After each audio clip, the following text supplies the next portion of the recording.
আমাদের মহানবী মুহাম্মদুর রাসূলুল্লাহ সাল্লাল্লাহু আলাইহি ওয়াসাল্লামের জন্মের প্রায় ৩০০০ বছর আগে তার পূর্বপুরুষদের অন্যতম নবী হযরত ইব্রাহিম আলাইহিস সালাম দুনিয়াতে শুভাগমন করেছিলেন। ইব্রাহিম আলাইহিস সালামের প্রথম ছেলের নাম ছিল ইসমাঈল আলাইহিস সালাম। ইব্রাহিম আলাইহিস সালাম নিজেও নবী ছিলেন। তার প্রথম ছেলে ইসমাঈল আলাইহিস সালামও নবী ছিলেন। কিন্তু ইসমাঈলের পরবর্তী প্রজন্মের মধ্যে প্রায় ৩০০০ বছরের ভিতরে আর কোন নবী জন্মগ্রহণ করেননি। সেই ইব্রাহিম আলাইহিস সালামের দ্বিতীয় ছেলের নাম ছিল ইসহাক আলাইহিস সালাম। ইনিও নবী ছিলেন। ইসহাক আলাইহিস সালামের ছেলের নাম ছিল ইয়াকুব আলাইহিস সালাম। তিনিও নবী ছিলেন।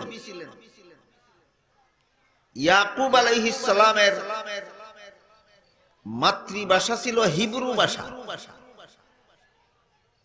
জন্মগতভাবে ছিলেন তারা সিরিয়ার বাসিন্দা। হিব্রু ভাষায় মাতৃভাষায় ইয়াকুব আলাইহিস সালামের আরেক নাম ছিল ইসরাইল।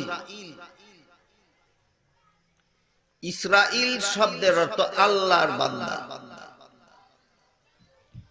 সেই ইয়াকুব আলাইহিস সালামের পরবর্তী প্রজন্মের মধ্যে ৩০০০ বছরের ইতিহাসে আল্লাহ লক্ষাধিক নবী রাসূল পাঠাইছেন। সারমর্ম হলো ইব্রাহিম আলাইহিস সালামের প্রথম ছেলে ইসমাঈল নিজে নবী ছিলেন, কিন্তু পরবর্তী ৩০০০ বছরের ভিতরে তার কোন আওলাদকে আল্লাহ নবী বানান। আর দ্বিতীয় ছেলে ইসহাক আলাইহিস সালাম নবী ছিলেন। তার ছেলে ইয়াকুব আলাইহিস সালামের নেক্সট জেনারেশনের মধ্যে আল্লাহ লক্ষাধিক নবী রাসূল পাঠাইছেন।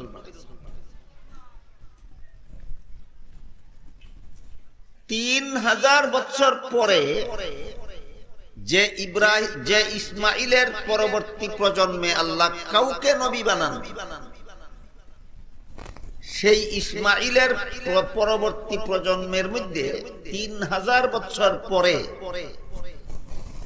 আল্লাহ এমন একজন নবী জন্ম দিয়া পাঠালেন, যে নবী হাসরের মাঠে সমস্ত নবীগণের পক্ষেও হবেন সুপারিশগার। ইনি হলেন মুহাম্মদুর রাসূলুল্লাহ। তাহলে দ্বিতীয় ছেলের বংশধরের লক্ষ নবী আর প্রথম ছেলের বংশের এক নবী, কোন পাল্লা বাড়ি? এক নবীর পাল্লা বাড়ি।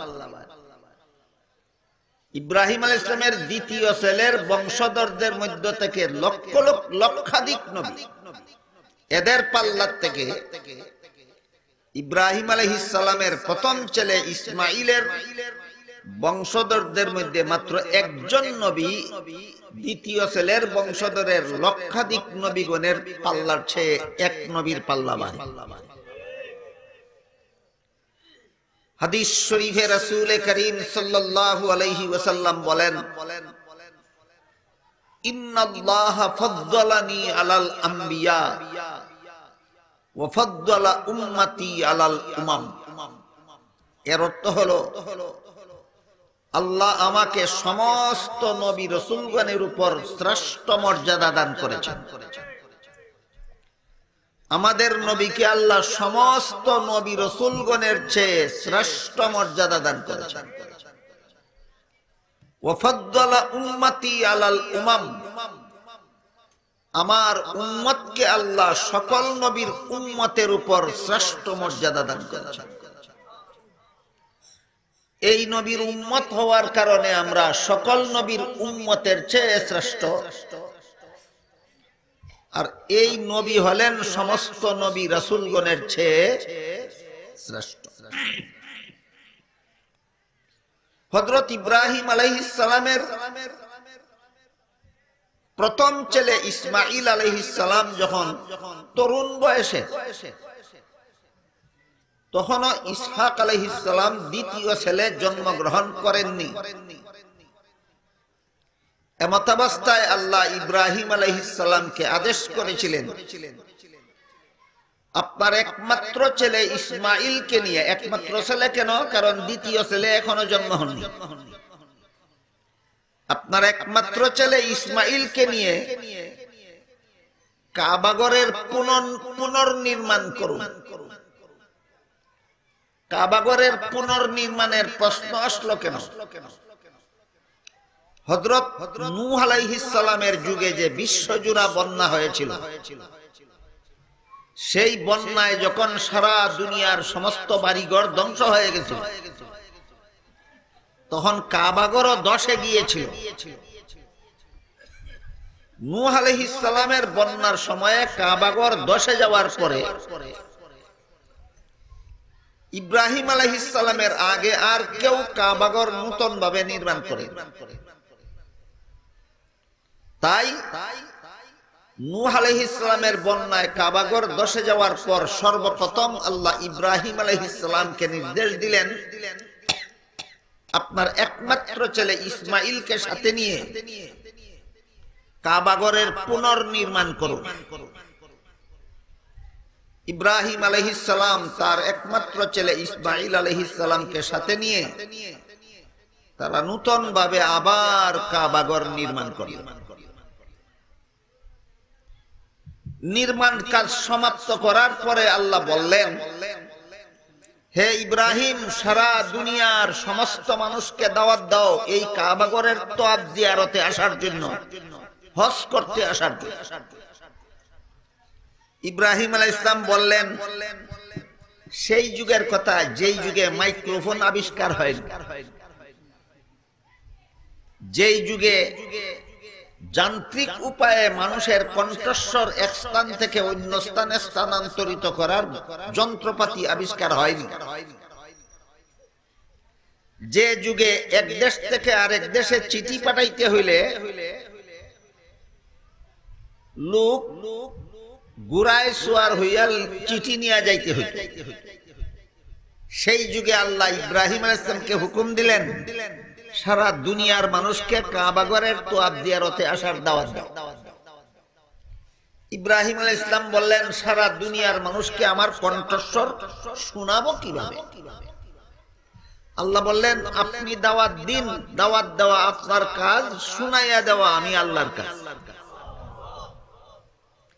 তখন ইব্রাহিম আলাইহিস সালাম দাওয়াত দিলেন, হে দুনিয়াবাসী মানুষ, হে জগৎবাসী মানুষ, আল্লাহ আমার মাধ্যমে কাবাগর পুনর্নির্মাণ করাইছেন, তোমরা আল্লাহর ঘরের তওয়াফ জিয়ারতে আসো। আল্লাহ পাক রব্বুল আলামিন সেই দিনের ইব্রাহিম পয়গম্বরের গলার আওয়াজ শুধু পৃথিবীর এক প্রান্ত থেকে অপর প্রান্ত পর্যন্ত নয়, সাত আসমানের উপরে রূহের জগৎ পর্যন্ত আল্লাহ পৌঁছে দিয়েছিলেন। সেই দিন ইব্রাহিম যখন দাওয়াত দিচ্ছিলেন, তখন রূহের জগৎ থেকে যে সমস্ত মানবাত্মা লাব্বাইক বলেছিল, কিয়ামত পর্যন্ত ওই সমস্ত লাব্বাইক বলনেওয়ালারা যখন ওই দুনিয়াতে আসবে, তাদেরকে আল্লাহ সৌভাগ্য দান করবেন আল্লাহর ঘরে গিয়ে লাব্বাইক বলা।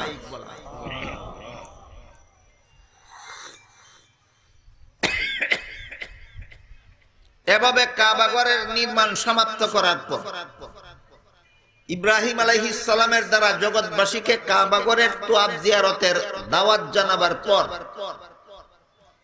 ইব্রাহিম আলাইহিস সালাম তার একমাত্র ছেলে ইসমাঈল আলাইহিস সালামকে নিয়ে আল্লাহর কাছে কতগুলি দোয়া করেছিলেন। দুয়ার এক পর্যায়ে তারা বলেছিলেন, রব্বানা ওয়াবাস ফীহিম রাসূলাম মিনহুম ইয়াতলু আলাইহিম আয়াতিকা ওয়া ইউআল্লিমুহুমুল কিতাবা ওয়াল হিকমাহ ويعلمهم الكتاب والحكمة ويزكيهم إنك أنت العزيز الحكيم এর অর্থ হলো হে আল্লাহ আমি ইব্রাহিম আর আমার ছেলে ইসমাইলের পরবর্তী প্রজন্মে আখিরি জমানার নবী জন্ম দিয়ে পাঠাও।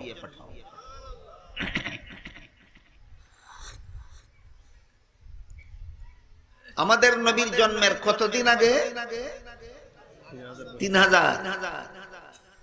আমাদের নবীর জন্মের 3000 বছর আগে তার পূর্বপুরুষের অন্যতম ইব্রাহিম নবী তার ছেলে ইসমাইলকে নিয়ে আল্লাহর কাছে দোয়া করেছিলেন, হে আল্লাহ আমি ইব্রাহিম আর আমার ছেলে ইসমাইলের নেক্সট জেনারেশনের মধ্যে আখিরি জমানার নবী জন্ম দিয়া পাঠাও। তখন ওই আল্লাহর কাছে দোয়া কবুল হয়ে গেছে।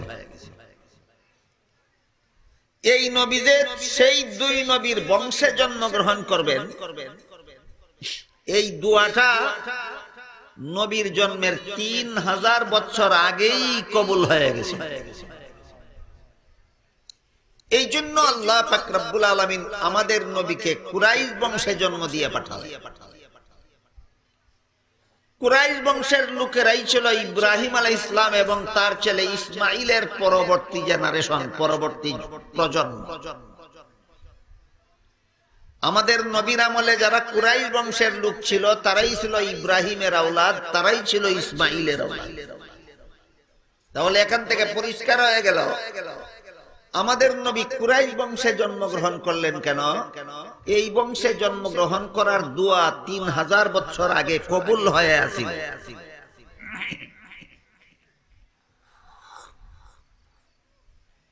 আমাদের নবী মুহাম্মদুর রাসূলুল্লাহ সাল্লাল্লাহু আলাইহি ওয়াসাল্লাম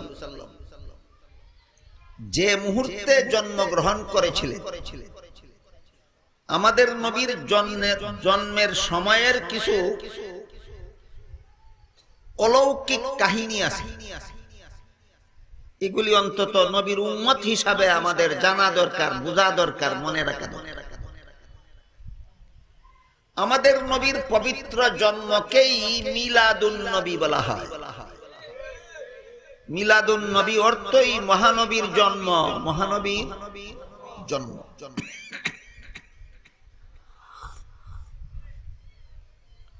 মিলাদ জন্মকে বলা হয়, আর নবী যে কোন নবীকে বলা হয়। আন-নবী, আমাদের আন-নবী বলতে শুধু আমাদের নবী বোঝায়। মিলাদ এবং আন-নবী শব্দ দুটি সন্ধি হয়ে মিলাদুন নবী শব্দটি গঠিত হয়েছে। এর অর্থ হলো আমাদের নবীর জন্ম। আমাদের নবী মুহাম্মদুর রাসূলুল্লাহ সাল্লাল্লাহু আলাইহি ওয়াসাল্লামের জন্মে অনেকগুলি অলৌকিকতা আছে। লৌকিকতা না, অলৌকিকতা। আমাদের নবীর জন্মের অলৌকিকতাগুলি, অলৌকিক ঘটনাগুলি নবীর উম্মত হিসাবে আমাদের জানা থাকা দরকার। আমাদের নবীর মা আমেনা বলেন, আমার এই সন্তান জন্ম হওয়ার সময় সাধারণত প্রসূতি মায়েরা সন্তান প্রসব করতে যে কষ্ট পায়, আমার এই সন্তান জন্ম হওয়ার সময় আমি তার কিছুই টের পাই। তাহলে আমাদের নবী জন্ম হওয়ার সময় অনিচ্ছাবশত মাকে কষ্ট দেন। ইচ্ছা করে কষ্ট দেওয়া তো দূরের কথা, অনিচ্ছা করেও তিনি জন্মের সময় তার মাকে কষ্ট দেন। এটা মিলাদুন নবীর একটা মুজিজা, মিলাদুন নবীর একটা মুজিজা। নবী করিম সাল্লাল্লাহু আলাইহি ওয়াসাল্লাম খতনাকৃত অবস্থায় মায়ের গর্ভ থেকে ভূমিষ্ঠ হন। আমরা কেউ খতনাকৃত অবস্থায় ভূমিষ্ঠ হই না, ভূমিষ্ঠ হওয়ার পরে খতনা করতে হয়। এটা হলো মিলাদুন নবীর 2 নম্বর অলৌকিকতা। আমাদের নবী মুহাম্মদুর রাসূলুল্লাহ সাল্লাল্লাহু আলাইহি ওয়াসাল্লাম নার কাটা অবস্থায় ভূমিষ্ঠ হন। নার কাটা কি? সন্তান যতদিন মায়ের গর্ভে থাকে ততদিন পর্যন্ত মায়ের শরীরের রক্ত চুষে গর্ভস্থ সন্তানের দেহ পুষ্ট হয়। কিন্তু পবিত্র মুখে যেহেতু আল্লাহর নাম নিবে, এই জন্য নাপাক রক্ত সন্তানের মুখ দিয়ে তার দেহে প্রবেশ না করিয়ে আল্লাহ সন্তানের নাভির সাথে মায়ের গর্ভতলিতে একটা নলের সংযুক্ত করে দেন। সেই নল দিয়া মায়ের গর্ভতলি থেকে নাভি দিয়া সন্তানের দেহে প্রবেশ করে। এই নলটার নাম নার। নলটার নাম নার। ভূমিষ্ঠ হলে পরে এই নলটা কেটে দিতে হয়। এটাকে আমাদের দেশের পরিভাষায় নার কাটা বলা হয়। আমাদের নবী মুহাম্মদুর রাসূলুল্লাহ সাল্লাল্লাহু আলাইহি ওয়াসাল্লাম নার কাটা অবস্থায় ভূমিষ্ঠ হয়েছিলেন। কাজেই তার ভূমিষ্ঠ হওয়ার পরে আলাদাভাবে কারো পক্ষ থেকে না তার নার কাটার দরকার হয়নি। এটা হলো মিলাদুন নবীর ৩ নম্বর মুজিজা। কত নম্বর?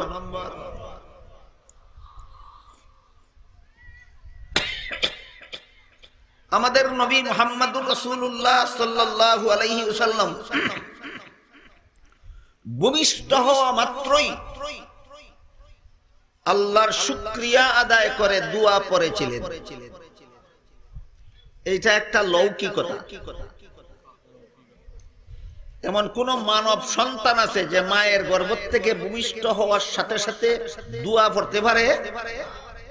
এটা আমাদের নবীর মিলাদুন নবীর ৪ নম্বর মুজিজা। মিলাদুন নবীর ৪ নম্বর মুজিজা।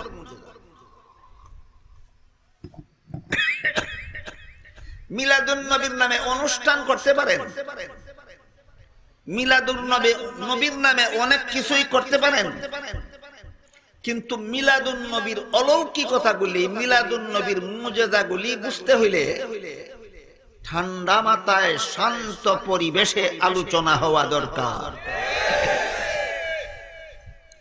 এটা গরম মাথার কাজ না, এটা অশান্ত পরিবেশের কাজ নয়।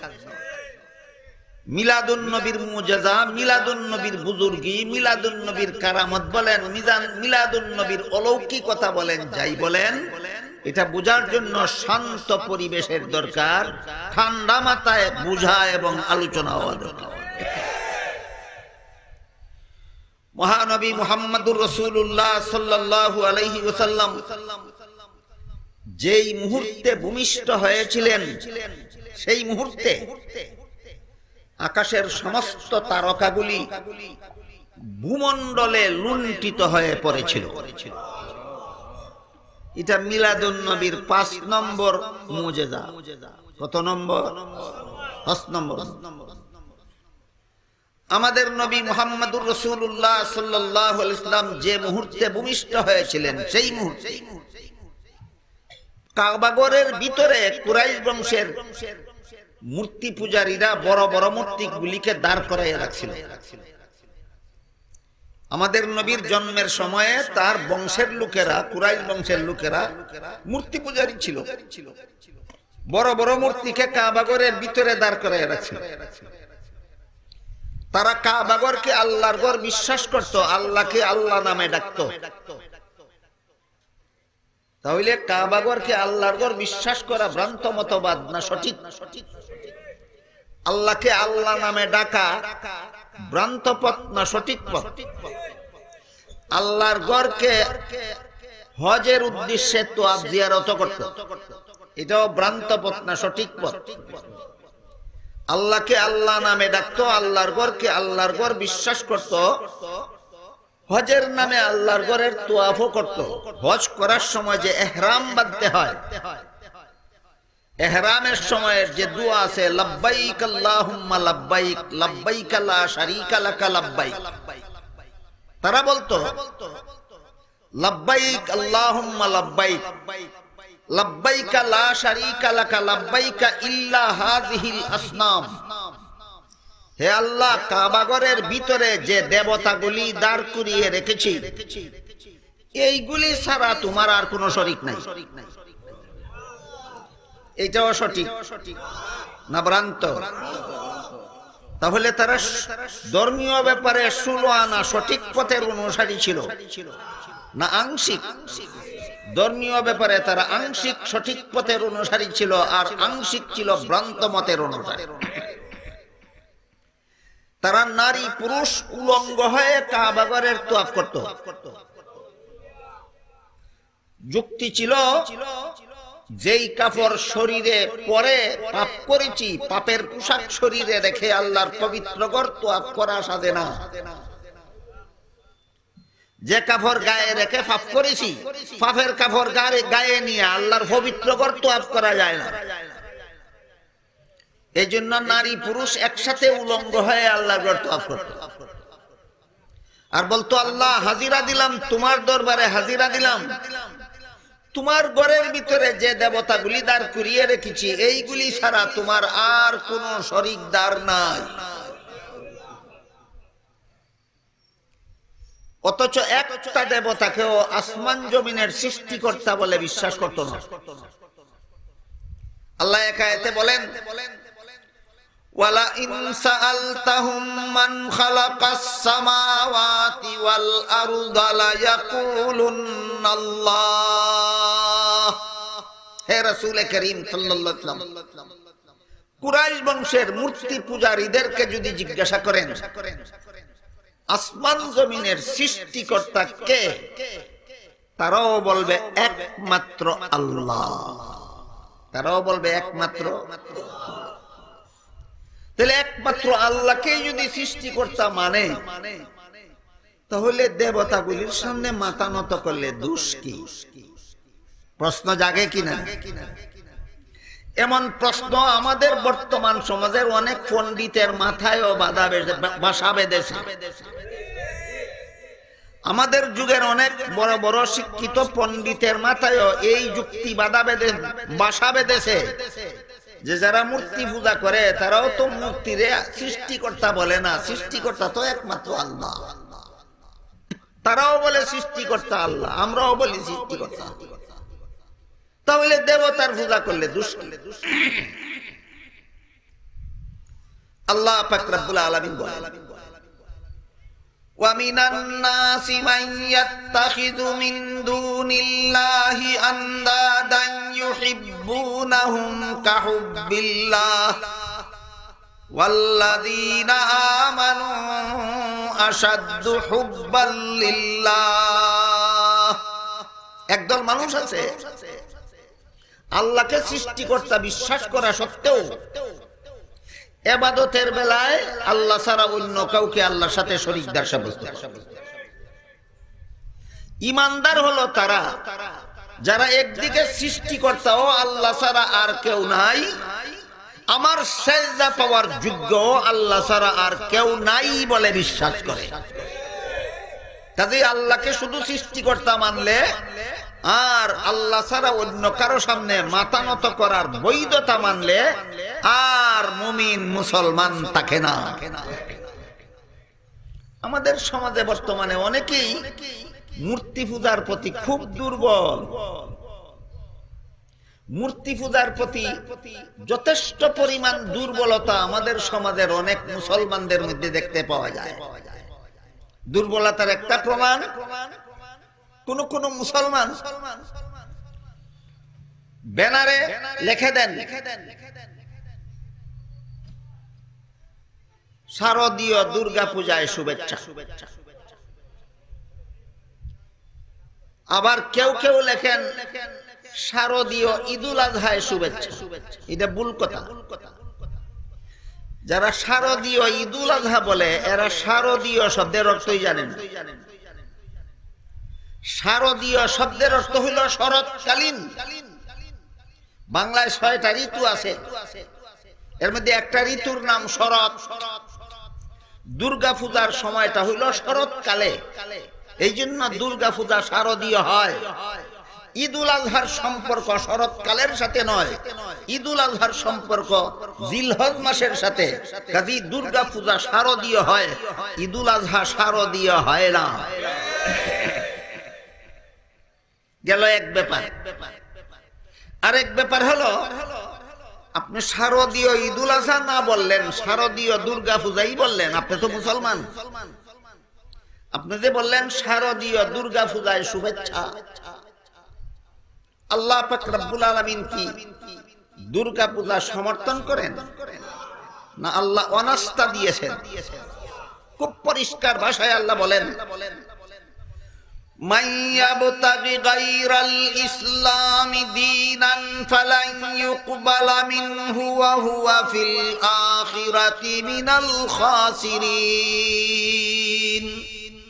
ইসলাম ছাড়া ভিন্ন কোন ধর্ম যদি কেউ পালন করে, আল্লাহ বলেন কখনো তা আল্লাহর কাছে গ্রহণযোগ্য নয়। কিন্তু প্রশ্ন জাগে যে আল্লাহ বলেন ইসলাম ছাড়া আর কোন ধর্ম আল্লাহর কাছে গ্রহণযোগ্য নয়, সেই আল্লাহই তো কোরআনে বলেছেন লা ইকরাহা ফিদ্দিন, ধর্মের বেলায় বল প্রয়োগ চলবে না, সমস্ত ধর্মাবলম্বী আপন আপন ধর্ম পালনে স্বাধীন। গ্রহণযোগ্য না হলে স্বাধীনতা দিলেন কেন? আর স্বাধীনতাই যদি দিলেন তাহলে গ্রহণযোগ্য হবে না কেন?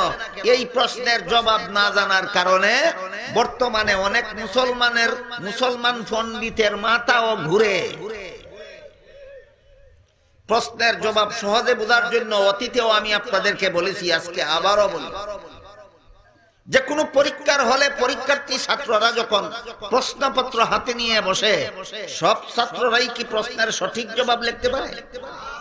তাহলে যারা ভুল লেখে এদেরকে লিখতে দেওয়া হয় না, না পূর্ণ স্বাধীনতা দেওয়া হয়? কেন স্বাধীনতা দিল? এই ভুল লেখলে পাস করবে এই জন্য। তাহলে যেই ভুল লেখার দ্বারা পাস করবে না এমন লেখার স্বাধীনতা দিল কেন? আর স্বাধীনতাই যদি দিল তাহলে পাস করবে না কেন?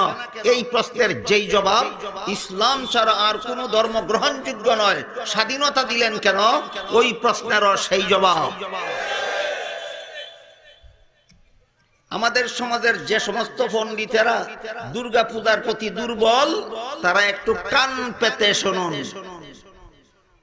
আমার কথা বুঝে থাকলে বলুন, পরীক্ষার হলে পরীক্ষার্থী ছাত্রদেরকে ভুল লেখার পূর্ণ সুযোগ সুবিধা এবং স্বাধীনতা দেওয়া হয় কিনা?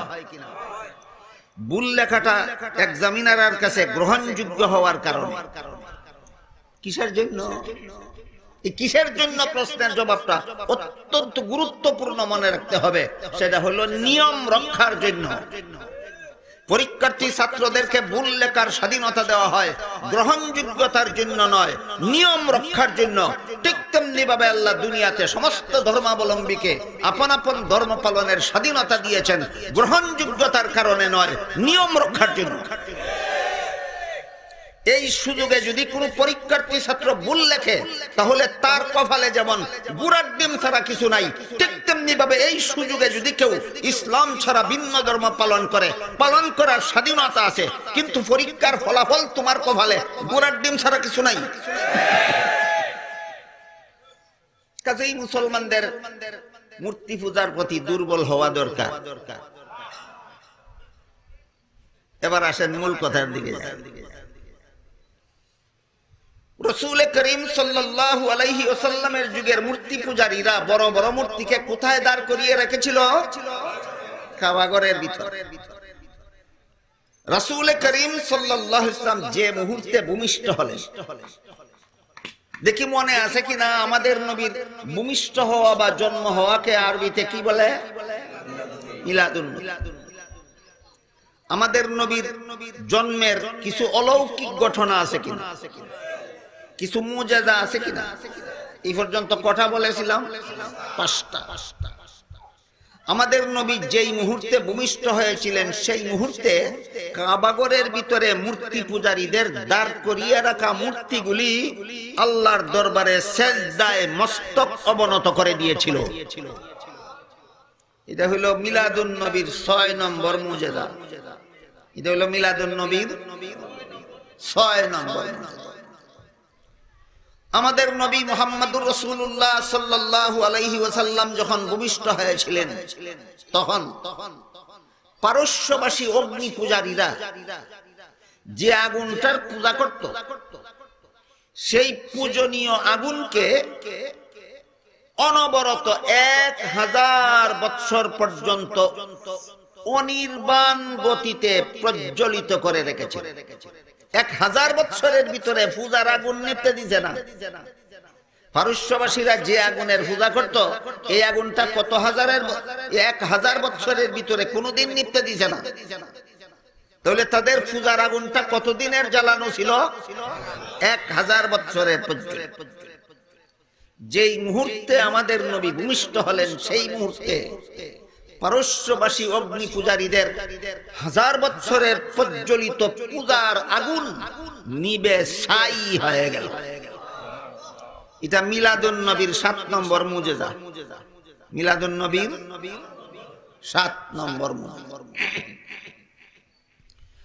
আনুষঙ্গিক আলোচনা কথায় কথায় আসলো, কিছু কথা বললাম, কারণ আমাদের সমাজের অনেক মুসলমান আবেগ প্রবণ। কেউ মিলাদুন নবীর নামে জান দিয়া দিতেও রাজি, আপত্তির কিছু নাই। নবীর জন্ম উপলক্ষে নবীর একজন আশিক যদি জান দিয়া দেয়, আপনি বাধা দেওয়ার কিছু নাই। কিন্তু মিলাদুন নবীর মুজিজাগুলি তো নবীর উম্মতের জানা দরকার। মিলাদুন নবীর অলৌকিক ঘটনাগুলি নবীর উম্মতের জানা দরকার। এইগুলি জানতে হইলে অশান্ত পরিবেশে হয় না, শান্ত পরিবেশে ঠান্ডা মাথায় বলা দরকার, ঠান্ডা মাথায় শোনা দরকার, ঠান্ডা মাথায় বোঝা দরকার। এই পর্যন্ত মিলাদুন নবীর কটা মুজিজা আলোচনা হইল। এর মধ্যে কতটা আপনারা পালন করতে পারবেন? একটাও না। তাহলে পরিষ্কার হয়ে গেল, মিলাদুন নবী পালন করার ক্ষমতা কোনো উম্মতের নাই। মিলাদুন নবী আলোচনা করা যায়, পালন করা যায় না। মিলাদুন নবী আলোচনা করলে কি হয়? অমুসলিমরা ইসলামের সত্যতা বুঝতে পারে। মিলাদুন নবী আলোচনা করলে মুসলমানেরা নিজের নবীর মুজিজা বুঝতে পারে। এই হইল মিলাদুন নবীর আলোচনার উপকারিতা। মহানবী মুহাম্মদুর রাসূলুল্লাহ সাল্লাল্লাহু আলাইহি ওয়াসাল্লাম কুরাইশ বংশে জন্ম হবেন, এই দোয়া কবুল হয়ে আসিল কতদিন আগে? আর 3000 বছর আগে ইব্রাহিম আলাইহিস সালামের দোয়া আল্লাহর দরবারে কবুল হয়ে গেছিল। ইসমাঈল আলাইহিস সালামের দোয়া আল্লাহর দরবারে কবুল হয়ে গেছিল যে এই নবী তাদের দুজনের পরবর্তী প্রজন্মের মধ্যে জন্ম হবেন। আর পরবর্তী প্রজন্মরা যেহেতু কুরাইশ বংশ নামে পরিচিত, এই জন্য আল্লাহ পাক রব্বুল আলামিন আমাদের মহানবী মুহাম্মদুর রাসূলুল্লাহ সাল্লাল্লাহু আলাইহি ওয়াসাল্লামকে কুরাইশ বংশে জন্ম দিয়ে পাঠালেন। নবীর শিশুকালের কিছু কথাও বলি। নবীর গর্ভধারিণী মা ছিলেন আমেনা, দুধ পানকারিণী মা ছিলেন হালিমা। মা আমেনার গর্ভ থেকে নবী জন্ম হয়েছিলেন, আর হালিমার দুধ পান করে লালিত হয়েছিল।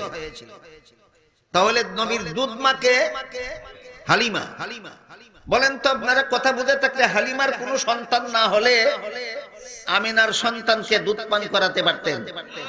তাহলে হালিমার নিজেরও দুধ পানকারী একটি ছেলে ছিল। এই জন্য হালিমার নিজের ছেলেকেও দুধ পান করাতেন, আমিনার ছেলেকেও দুধ পান করাতেন। এমত অবস্থায় হালিমার দুধ পানকারী কজন হলো? 2 জন।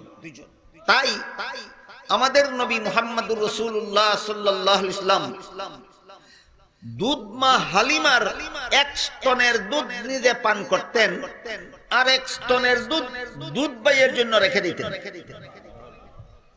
আর 1 স্তনের দুধ দুধ ভাইয়ের জন্য রেখে দিতেন। কুলের শিশু থাকাকালে এত বড় ইনসাফ একমাত্র মুহাম্মদুর রাসূলুল্লাহ ছাড়া এই ইনসাফের দ্বিতীয় কোন নজির জগতে নাই, দ্বিতীয় কোন দৃষ্টান্ত জগতে নাই যে কুলের শিশু থাকাকালে এত বড় ইনসাফ করেনেওয়ালা। এইটাও আমাদের নবীর মুজিজা, এটাও আমাদের নবীর মুজিজা। আমাদের নবী সাল্লাল্লাহু আলাইহি ওয়াসাল্লামের শরীর মুবারকে জীবনে কোনোদিন মশামাছি বসেনি, জীবনে কোনোদিন মশামাছি বসেনি। কুলের শিশু থাকা কালেও কোনোদিন উলঙ্গ হননি। কুলের শিশু থাকা কালেও কোনোদিন উলঙ্গ।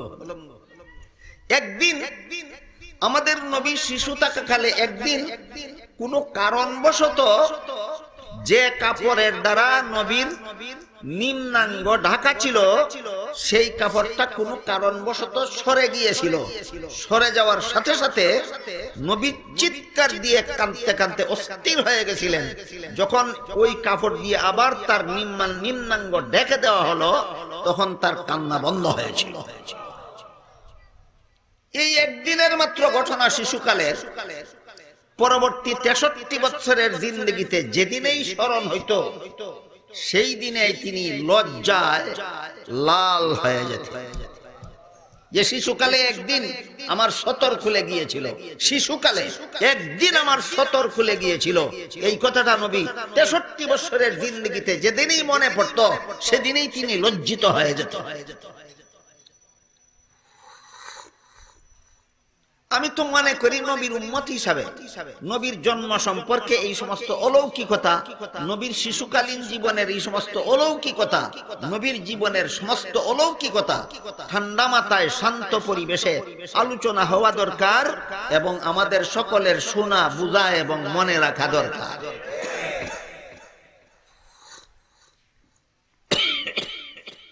আমাদের নবীর শরীরের ঘাম মুবারকে মেশকে আম্বরের মতো সুগন্ধ। কেমন সুগন্ধ? মেশকে আম্বরের। নবীর বিবি আয়েশা বলেন, মানুষ কোন বিয়ে শাদীর অনুষ্ঠানে আমার কাছে আতরের জন্য আসলে আমি আতর ঘরে না থাকলে নবীর শরীরের ঘাম মুবারক ছোট ছোট শিশিতে ভরে রাখতাম। আমার কাছে আতরের জন্য আসলে আতর না থাকলে আমি নবীর শরীরের ঘাম মুবারক দিয়া দিতাম। এইটাই মেশকে আম্বরের স্থলে লোকেরা ব্যবহার করত। যেহেতু নবীর শরীরের ঘাম মুবারকে মেশকে আম্বরের মতো সুগন্ধ হইত, এই জন্য নবী যেই রাস্তা দিয়া যাইতেন সেই রাস্তার বাতাস অনেকক্ষণ পর্যন্ত সুগন্ধে মুখরিত হয়। কাজী একটু আগে নবী কোন দিকে গেলেন এটা যদি কারো জানা না থাকতো তাহলে একটু আগে নবী কোন পথে গেছেন জানতে কোনো অসুবিধা হতো না। যেই রাস্তার বাতাসের মধ্যে মেশকে আম্বরের সুগন্ধ পাওয়া যেত সর্বলোকে বুঝতে পারতো নবী এই রাস্তা দিয়ে গেছেন, রাস্তার বাতাসের মধ্যে নবীর ঘাম মুবারকের সুগন্ধ পাওয়া যায়। রাসূল করিম সাল্লাল্লাহু আলাইহি ওয়াসাল্লামের পেশাব পায়খানায় সুগন্ধ। এই জন্য নবী পেশাব পায়খানা করে আসার পর সাথে সাথে আবার কেউ ওখানে গেলে ওইটা এখানে পাইতো না, জমিন সাথে সাথে খাইয়া ফেলত। নবীর ঘাম মুবারকের মধ্যে সুগন্ধ হইতো, নবীর পেশাবের মধ্যে সুগন্ধ হইতো, নবীর পায়খানার মধ্যে সুগন্ধ হইতো। মিলাদুন নবী শব্দটা আসলো প্রসঙ্গক্রমে কিছু সামান্য কথা আপনাদেরকে শোনাইলাম যা আমার আলোচ্য বিষয়ের অন্তর্ভুক্ত নয়। আমি বলতেছিলাম এই জন্ম হলো 3000 বছর পরে, আর এই বংশে জন্ম হওয়ার দোয়া কবুল হয়ে গেছিল 3000 বছর আগে। আমাদের নবীর জন্মের 3000 বছর আগে তার পূর্বপুরুষের অন্যতম হযরত ইব্রাহিম আলাইহিস সালাম ছেলে ইসমাঈলকে নিয়ে আল্লাহর কাছে দোয়া করেছিলেন, রব্বানা ওয়াবাস ফীহিম রাসূলাম মিনহুম ইয়াতলু আলাইহিম আয়াতিকা ওয়া ইউআল্লিমুহুমুল কিতাবা ওয়াল হিকমাতা ওয়া ইউযাক্কিহিম। হে আল্লাহ, আমি ইব্রাহিম আর আমার ছেলে ইসমাঈলের পরবর্তী প্রজন্মের মধ্যে আখিরি জমানার নবী জন্ম দিয়া পাঠাও। তাহলে ইসমাঈল আলাইহিস সালাম ইব্রাহিমের প্রথম ছেলে, যার সন্তানদের মধ্যে 3000 বছরের ভিতরে আল্লাহ কাউকে নবী বানাননি। 3000 বছর পরে এমন নবী পাঠালেন যে নবীর মর্যাদা সমস্ত নবী রাসূলগণের উপর শ্রেষ্ঠ, যে নবীর মর্যাদা সমস্ত নবী রাসূলগণের প্রতি শ্রেষ্ঠ। বনি ইসরাইল একটা বংশ, ইয়াকুব আলাইহিস সালামের নেক্সট জেনারেশন। আর বনি ইসমাইল আরেকটা প্রজন্ম, ইসমাইল আলাইহিস সালামের পরবর্তী প্রজন্ম। এই দুইটা শব্দ এবং দুইটা শব্দের মর্ম স্মরণে রাখলে সামনের কথাগুলি বোঝা খুব সহজ হবে। একটা বংশের নাম বনি ইসরাইল আর একটা বংশের নাম বনি ইসমাইল। ইসরাইল আর ইসমাইল। ইয়াকুব আলাইহিস সালামের নাম ছিল ইসরাইল, এই জন্য তার পরবর্তী প্রজন্মকে কোরআনের ভাষায় বলে বনি ইসরাইল। ইয়াকুব আলাইহিস সালামের পরবর্তী প্রজন্ম। আর ইসমাইল আলাইহিস সালামের পরবর্তী প্রজন্মের নাম হইল বনি ইসমাইল। বনি ইসমাইলে 3000 বছরের ভিতরে একজন নবীও নাই। বনি ইসরাইলে 3000 বছরের ভিতরে লক্ষাধিক নবী রাসূল আল্লাহ পাঠিয়েছেন, কিন্তু বনি ইসমাইলে সর্বশেষে যে নবী পাঠিয়ে দিলেন এই নবীর মর্যাদা বনি ইসরাইলের লক্ষাধিক নবী রাসূলগণের মর্যাদার চেয়ে শ্রেষ্ঠ।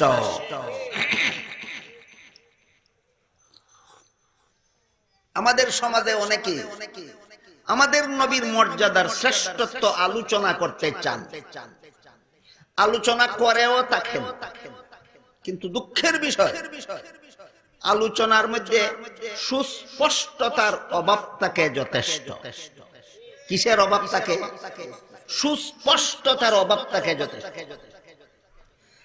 এই জন্য আমি বিষয়টা খুব ক্লিয়ার করে দিতে চাই আপনাদের সামনে। হাদিস শরীফে রাসূল করিম সাল্লাল্লাহু আলাইহি ওয়াসাল্লাম বলেন, ইন্নাল্লাহা ফাদ্দালানি আলাল আম্বিয়া ওয়া ফাদ্দালা উম্মতি আলাল উমাম। আল্লাহ আমাকে সমস্ত নবী রাসূলগণের উপর শ্রেষ্ঠ মর্যাদা দান করেছেন, আর আমার উম্মতকে সকল নবীর উম্মতের উপর শ্রেষ্ঠ মর্যাদা দান করেছেন। আমাদের নবীর মর্যাদা সমস্ত নবীর চেয়ে শ্রেষ্ঠ। এই নবীর উম্মত হওয়ার কারণে আমাদের মর্যাদা সকল নবীর উম্মতের চেয়ে শ্রেষ্ঠ। একটু ধীরে স্থিরে ঠান্ডা ভাবে বলবেন, আমাদের নবীর মর্যাদা কি অন্য কোন নবীর সমান না শ্রেষ্ঠ? আল্লাহ পাক রব্বুল আলামিন অন্যান্য সমস্ত নবীগণকে যে সমস্ত আলাদা মর্যাদা দিয়েছেন, এর মধ্যে একটা আলাদা মর্যাদা হলো সমস্ত নবী রাসূলগণ আজীবন বেগুনাহ। কতদিনের বেগুনাহ? আজীবন বেগুনাহ। কোন নবী জীবনে কোনদিন গুনাহ করে? বলুন তো, আজীবন বেগুনাহ থাকাটা আমাদের নবীর আলাদা মর্যাদা না সকল নবীর মর্যাদা? সারা জীবন বেগুনাহ থাকা আমাদের নবীর আলাদা মর্যাদা নয়, এটা সকল নবীর মর্যাদা। হাদিস শরীফে রাসূল করিম সাল্লাল্লাহু আলাইহি ওয়াসাল্লাম বলেন, আল আম্বিয়াউ আহইয়াউন ফি কুবুরিহিম ইউসাল্লুন। নবী রাসূলগণকে দাফন করার সাথে সাথে আল্লাহ তাদেরকে জীবিত করে দেন। দাফন করার সাথে সাথে জীবিত হয়ে যাওয়া, এটা আমাদের নবীর আলাদা মর্যাদা না সকল নবীর মর্যাদা? সকল নবীর মর্যাদা। এমত অবস্থায় কেউ যদি আমাদের নবীর শান মান মর্যাদার বিবরণ দিতে গিয়া বলে আমাদের নবী আজীবন বেগুনাহ, এটা কি আমাদের নবীর শান মান মর্যাদা হইল? তাইলে এই পার্থক্যটা অন্তত আমাদের অনুধাবন করা দরকার। তুমি তোমার নবীর মর্যাদার আলোচনা শুরু করেছো, সেখানে কেন অন্য নবীর মর্যাদার প্রসঙ্গ আসবে? তোমার নবীকে তো আল্লাহ অন্য নবীর সমান মর্যাদা দেননি। তোমার নবী পরিষ্কার ভাষায় বলেছেন, আমাকে আল্লাহ সকল নবীর উপর আলাদা মর্যাদা দান করেছেন। কাজেই তোমার নবীর শান মান মর্যাদা যদি বলতেই চাও, তাহলে তোমার নবীর ওই সমস্ত মর্যাদার কথা বলো যে মর্যাদা আল্লাহ আর কোন নবী রাসূলকে দেবেন দূরের কথা, সৃষ্ট জগতের কাউকে দেননি। তোমার নবীর মর্যাদা হলো সৃষ্টির শ্রেষ্ঠ। দুই শব্দে মনে রাখুন, আপনাদের নবীর মর্যাদা হলো সৃষ্টির শ্রেষ্ঠ। কাজে আমার নবীর মর্যাদা যদি আমার বলতে হয়, আমার নবীর মর্যাদা যদি আমার শুনতে হয়, আমার নবীর মর্যাদা যদি আমার বুঝতে হয়, তাহলে আমার নবীর ওই সমস্ত গুণের কথা আলোচনা হতে হবে যেই গুণ শুধু আমার নবীর মধ্যে আছে, জগতের কারো মধ্যে নাই, জগতের আর কারো মধ্যে নাই। এই সমস্ত মর্যাদাগুলির মধ্যে একটা মর্যাদা হলো আল্লাহ পাক রব্বুল আলামিন পবিত্র কোরআনের এক আয়াতে বলেন, পূর্ববর্তী সমস্ত নবীগণকে, মুহাম্মদুর রাসূলুল্লাহর পূর্ববর্তী সমস্ত নবীগণকে পৃথিবীতে পাঠাবার সময় আমি ওয়াদা নিয়ে পাঠিয়েছি, লাতুমিনুন্না বিহি ওয়া লাতানসুরুন্নাহু, মুহাম্মদুর রাসূলুল্লাহর উপর তোমাদের ঈমান আনতে হবে। আদম আলাইহিস সালামের কাছ থেকে ওয়াদা নিয়েছেন, মুহাম্মদুর রাসূলুল্লাহর উপর ঈমান আনতে হবে। নূহ আলাইহিস সালামের কাছ থেকে ওয়াদা নিয়েছেন, মুহাম্মদুর রাসূলুল্লাহর উপর ঈমান আনতে হবে। ইব্রাহিম আলাইহিস সালামের কাছ থেকে ওয়াদা নিয়েছেন, মুহাম্মদুর রাসূলুল্লাহর উপর ঈমান আনতে হবে। মুসা আলাইহিস সালামের কাছ থেকে ওয়াদা নিয়েছেন, মুহাম্মদুর রাসূলুল্লাহর উপর ঈমান আনতে হবে। ঈসা আলাইহিস সালামের কাছ থেকে ওয়াদা নিয়েছেন, মুহাম্মদুর রাসূলুল্লাহর উপর ঈমান আনতে হবে। কারণ কি? কারণ যেই নবীর উপরে ঈমান আনতে হয়, এই নবী যে ঈমান আনলো তার নবী হন, আর যে ঈমান আনলো সে হইয়া যায় ওই নবীর উম্মত। এই প্রতিশ্রুতির মাধ্যমে, এই পদ্ধতিতে আল্লাহ পাক রব্বুল আলামিন আমাদের নবীকে সমস্ত নবীগণের নবী আর সমস্ত নবীগণকেও আমাদের নবীর উম্মত সাব্যস্ত করে দিয়েছে। এটা কোন কোন নবীর মর্যাদা? তিনি হবেন সমস্ত নবীগণের নবী আর সমস্ত নবীগণ হবেন তার উম্মত। এটা কোন কোন নবীর মর্যাদা? একমাত্র আমাদের নবীর মর্যাদা। বুঝে থাকলে বলুন তো, যে মর্যাদাশালী অন্যান্য মর্যাদা সম্পন্ন ব্যক্তির মর্যাদা আর আপনাদের নবীর আলাদা মর্যাদায় কোনো পার্থক্য নাই? তো পার্থক্যটা বুঝবে কে, বুঝাবে কে? পার্থক্যটা বুঝবে কে, বুঝাবে কে? বুঝাবার দায়িত্ব আমাদের। আমরা না বুঝাইলে আপনারা বুঝবেন কোথায়?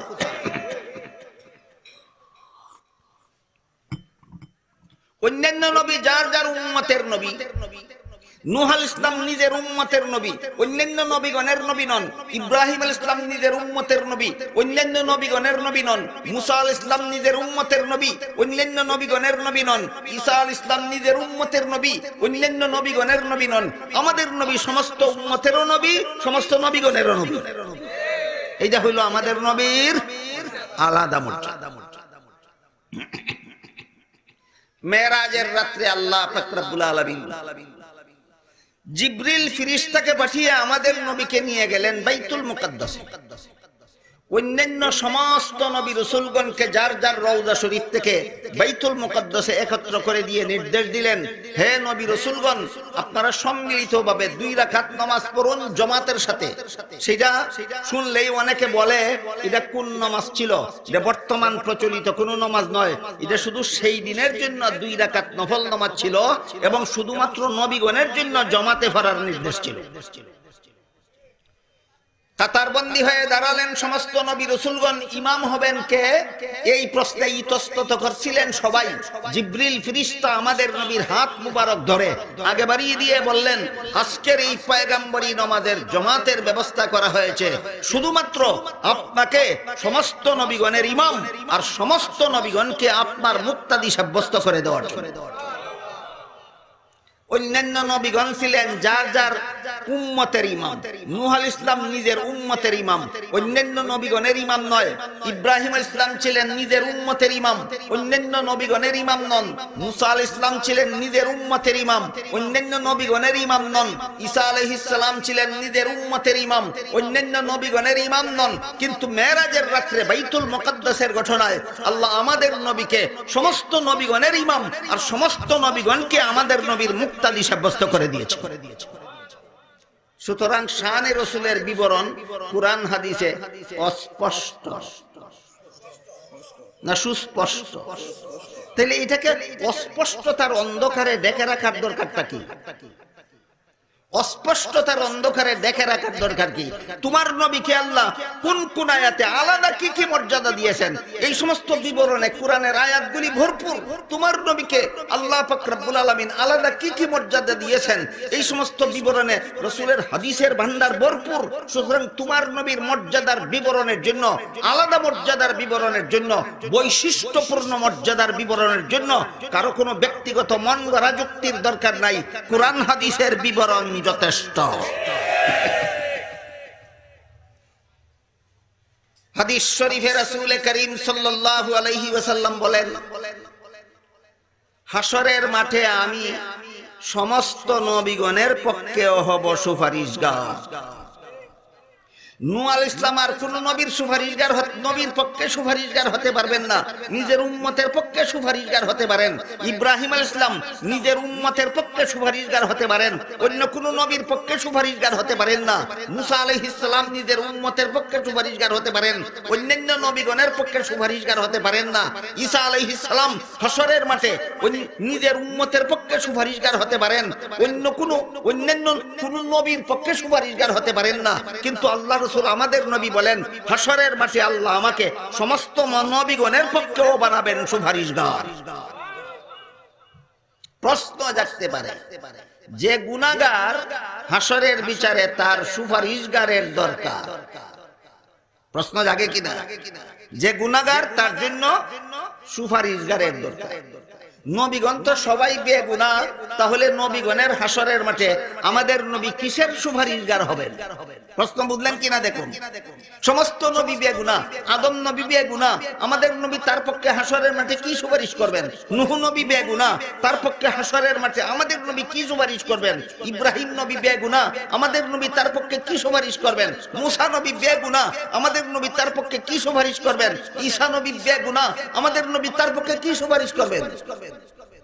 প্রশ্নের জবাবে মুফাসসিরিনে কেরাম তাফসীরের কিতাবে লেখেন, হাশরের মাঠে সমস্ত নবীগণ বেগুনাহ হওয়া সত্ত্বেও আল্লাহর দরবারে এত চূড়ান্ত বিনয়ের জন্য এমন ভাবে ভীত, ভয়ে সন্ত্রস্ত হয়ে থাকবেন যে কোন নবী হাশরের মাঠে আল্লাহর দরবারে মুখ খুলে কথা বলার সাহস পাবেন না।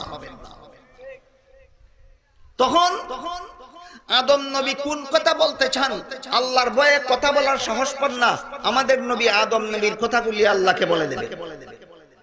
গুনার সুপারিশগার, গুনাহ মাফের সুপারিশগার না কথা ব্যক্ত করার সুপারিশগার? কথা ব্যক্ত করার সুপারিশগার। নূহ আলাইহিস সালাম আল্লাহর দরবারে কথা বলার সাহস পাবেন না, আমাদের নবী নূহ নবী কি কথা বলতে চান আল্লাহর দরবারে প্রকাশ করে দেবেন। ইব্রাহিম নবী আল্লাহর ভয়ে কথা বলার সাহস পাবেন না, আমাদের নবী ইব্রাহিম নবীর কথাগুলি আল্লাহর দরবারে পেশ করে দেবেন। মুসা আলাইহিস সালাম আল্লাহর ভয়ে কথা বলার সাহস পাবেন না, আমাদের নবী তার কথাগুলি আল্লাহর দরবারে তার পক্ষ হয়ে আল্লাহর দরবারে প্রকাশ করে দেবেন। ঈসা আলাইহিস সালাম আল্লাহর ভয়ে ভীত সন্ত্রস্ত হয়ে আল্লাহর দরবারে কথা বলার সাহস পাবেন না, আমাদের নবী ঈসা নবীর পক্ষ হয়ে আল্লাহর কাছে তার কথাগুলি প্রকাশ করে। কয়েকটা উদাহরণের দ্বারা কি বুঝতে পারলেন? আমাদের নবীর মর্যাদা আর অন্য নবীর মর্যাদায় কোনো ব্যবধান নেই না? ব্যবধান আছে, ব্যবধান আছে। ব্যবধান নাই শুধু আমাদের নবীর মর্যাদায় আর আল্লাহর মর্যাদায়, এখানে শুধু ব্যবধান নেই। অন্যান্য নবীগণের মর্যাদার সাথে আমাদের নবীর মর্যাদার ব্যবধান আছে, আল্লাহর মর্যাদার সাথে আমাদের নবীর কোনো মর্যাদার কোনো ব্যবধান নাই। তাহলে এমন একটা ব্যবধানের কথাও বলবো, আল্লাহর মর্যাদার সাথে আমাদের নবীর কি কি ব্যবধান আছে সারা রাত বলেও শেষ করা যাবে না। উদাহরণস্বরূপ শুধু আজকের মতো একটি ব্যবধানের কথা বলি, শুনুন।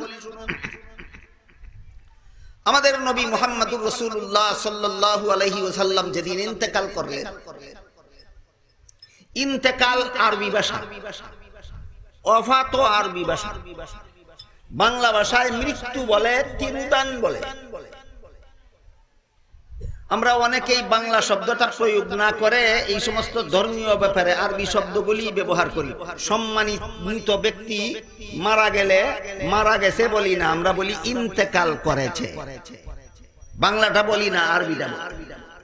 কিন্তু ব্যাপার তো একটাই, দেহ থেকে প্রাণ বের হয়ে যাওয়া, এটাকেই বাংলায় মৃত্যু বলে, আরবিতে ইন্তেকাল বলে, ওয়াফাত বলে।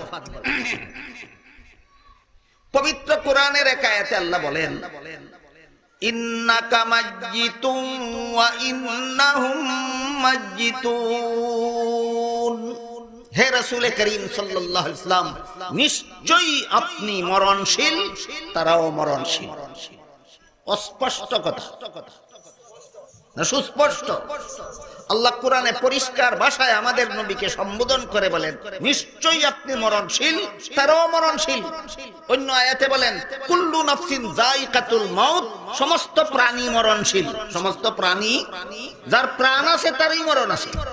শুধু যার প্রাণ আছে তারই মরণ আছে কইলে সুস্পষ্টভাবে বিষয়টা বুঝতে কারো হয়তো কঠিন হইতো, এই জন্য আল্লাহ সুস্পষ্টভাবে আলাদা করে আমাদের নবীকে সম্বোধন করে বলে দিয়েছেন, নিশ্চয়ই আপনিও মরণশীল, তারাও মরণশীল। তাইলে কোনদিন মরণ নাই কার? একমাত্র আল্লাহ। কোনদিন মরণ নাই কার? একমাত্র আল্লাহ। চিরঞ্জীব, চিরকাল জীবিত, এটা আমাদের নবীর গুণ নয়, এটা আল্লাহর গুণ। চিরকাল জীবিত থাকা আমাদের নবীর গুণ না আল্লাহর গুণ? আল্লাহর। এই কারণে আমাদের নবী যেদিন ইন্তেকাল করেছিলেন সেদিন হযরত উমর ফারুক রাদিয়াল্লাহু আনহুর কাছে যখন লোকেরা সংবাদ দিল, হযরত উমর ফারুক রাদিয়াল্লাহু তাআলা আনহু তরবারি হাতে নিয়ে দাঁড়িয়ে গেলেন। তিনি ভাবলেন নবী মুরাকাবায় আছেন, নড়াচড়া করেন না, আল্লাহর গভীর ধ্যানে মগ্ন আছেন। যেহেতু নড়াচড়া করেন না, এই জন্য লোকেরা ভুল বুঝতেছে, নবী মারা গেছেন বলতেছে, নবী ইন্তেকাল করেছেন বলতেছে। আসলে লোকেরা ভুল বলতেছে না, উমর তখনও ভুল বুঝতেছিলেন। উমর ভুল বুঝতেছিলেন। উমরের অবস্থাটা টের পেয়ে হযরত আবু বকর সিদ্দিক রাদিয়াল্লাহু আনহু সমস্ত সাহাবায়ে কেরামদেরকে বসাইলেন। বসাইয়া একটা খুতবা পড়লেন। খুতবার মধ্যে পবিত্র কোরআনের একটি আয়াত পড়লেন। আয়াত হলো, আল্লাহ বলেন, ওয়ামা মুহাম্মাদুন ইল্লা রাসূলুন ক্বাদ খালাত মিন ক্বাবলিহির রুসুলু আফা ইম্মাতা আও কুতিলান ক্বালাবতুম আলা আকাবিকুম ওয়া মান ইয়ানকালিব আলা আকিবাইহি ফালান ইয়াদুররাল্লাহা শাইআ ওয়া সায়াজজিল্লাহুশ শাকিরিন। এই আয়াতে আল্লাহ বলেন, ওমা মুহাম্মাদুন ইল্লা রাসূল, মুহাম্মদ চিরঞ্জীব কেউ নন, তিনিও একজন রাসূল। কাদ খালাত মিন ক্বাবলিহির রাসূল, যেমন ভাবে তার পূর্ববর্তী নবী রাসূলগণ ইন্তেকালের মাধ্যমে দুনিয়া থেকে বিদায় হয়েছেন, তারও ইন্তেকালের মাধ্যমে দুনিয়া থেকে বিদায় হওয়া অবধারিত। কাজেই তিনি শহীদ হয়ে গেলে অথবা ইন্তেকাল করলে তোমরা যদি কেউ না মানো, তাহলে তো রাসূলকে আল্লাহর গুণে গুণান্বিত করলে। আফা ইম্মাতা আও কুতিলান ক্বালাবতুম আলা আকাবিকুম, এই রাসূল যদি ইন্তেকাল করেন অথবা রাসূল যদি যুদ্ধে শহীদ হয়ে যান, তাহলে কি তোমরা ইসলাম ধর্ম ছেড়ে দিয়ে জাহিলিয়তের দিকে ফিরে যাবে? এমনটা করলে তোমাদের নিজেদের কপালেই কুড়াল মারা হবে। ওমান ইয়ানকালিব আলা আকিবাইহি ফালান ইয়াদুররাল্লাহা শাইআ, যে ব্যক্তি মুহাম্মদুর রাসূলুল্লাহ ইন্তেকাল করলে ইসলাম ধর্ম ছেড়ে দেবে, সে আল্লাহর কোনো ক্ষতি করতে পারবে না, নিজের কপালে নিজে কুড়াল মারবে। এই আয়াত পড়লেন হযরত আবু বকর, কইরা বক্তৃতা দিলেন। বক্তৃতায় বললেন, মান কানা ইয়াবুদু মুহাম্মাদান ফালইয়ালাম আন্না মুহাম্মাদান কাদ মাত ওয়া মান কানা ইয়াবুদুল্লাহা ফালইয়ালাম আন্নাল্লাহা হাইয়্যুন কাইয়্যুমুল লা ইয়ামুত। তোমাদের কেউ যদি মুহাম্মদের পূজা করে থাকো, ভালো রকম স্মরণ রেখো, আজকে মুহাম্মদ ইন্তেকাল করেছে। আর কেউ যদি আল্লাহর ইবাদত করে থাকো, তাহলে জেনে রেখো আল্লাহ চিরঞ্জীব, আল্লাহর কোনোদিন মরণ নাই। আবু বকরের বক্তৃতায়, আবু বকরের তিলাওয়াত করা আয়াতে উমরের হুঁশ ফিরে আসলো। উমর তো নিজেও তখন রাসূলের কাফন দাফনের কাজে অংশগ্রহণ করলেন। এই ঘটনার মাধ্যমে আমি আপনাদেরকে কি বুঝাতে চেষ্টা করেছি?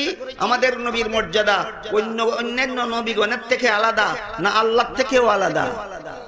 অন্যান্য নবীর গুণে আমাদের নবীকে গুণান্বিত করলে এটা যেমন শানে রসুল হয়, শানে রসুল হয় না, এটা সমস্ত নবীগণের শান হয়। ঠিক তেমনি ভাবে আমাদের নবীকে স্বয়ং আল্লাহর গুণে গুণান্বিত করলে এটা শানে রসুল হয় না, এটা শানে এলাহি হয়। কাজেই আমাদের নবীর সম্মান মর্যাদা যেমন সমস্ত সৃষ্ট থেকে আলাদা, তেমনি ভাবে স্রষ্টার থেকেও আলাদা। এটা হলো শানে রসুলের স্কেল, এটা হলো শানে রসুলের মাপকাঠি। আমাদের নবীর মর্যাদা আল্লাহর সৃষ্ট জগতের কারো সমান নয়, সকলের ঊর্ধ্বে, আল্লাহর সমান নয়, শুধু আল্লাহর নিচে। আনুষঙ্গিক কথায় কথায় অনেক দূরে সরে গেলাম, এবার আয়াতের তাফসীরের দিকে ফিরে যাই। আল্লাহ পাক রব্বুল আলামিন হযরত ইব্রাহিম আলাইহিস সালামের দোয়া আর ইসমাঈল আলাইহিস সালামের দোয়ার উদ্ধৃতি দিয়েছেন কোরআনে। সেখানে আল্লাহ বলেন, রব্বানা ওয়াবাস ফীহিম রাসূলাম মিনহুম ইয়াতলু আলাইহিম আয়াতিকা ওয়া ইউআল্লিমুহুমুল কিতাবা ওয়াল হিকমাতা ওয়া ইউযাক্কিহিম ইন্নাকা আনতাল আজিজুল হাকীম। হে আল্লাহ, আমি ইব্রাহিম আর আমার ছেলে ইসমাঈলের পরবর্তী প্রজন্মের মধ্যে আখিরি জমানার নবী জন্ম দিয়া পাঠাও। কত বছর আগের দোয়া? দোয়া কবুল হয়ে গেছিল তখনই।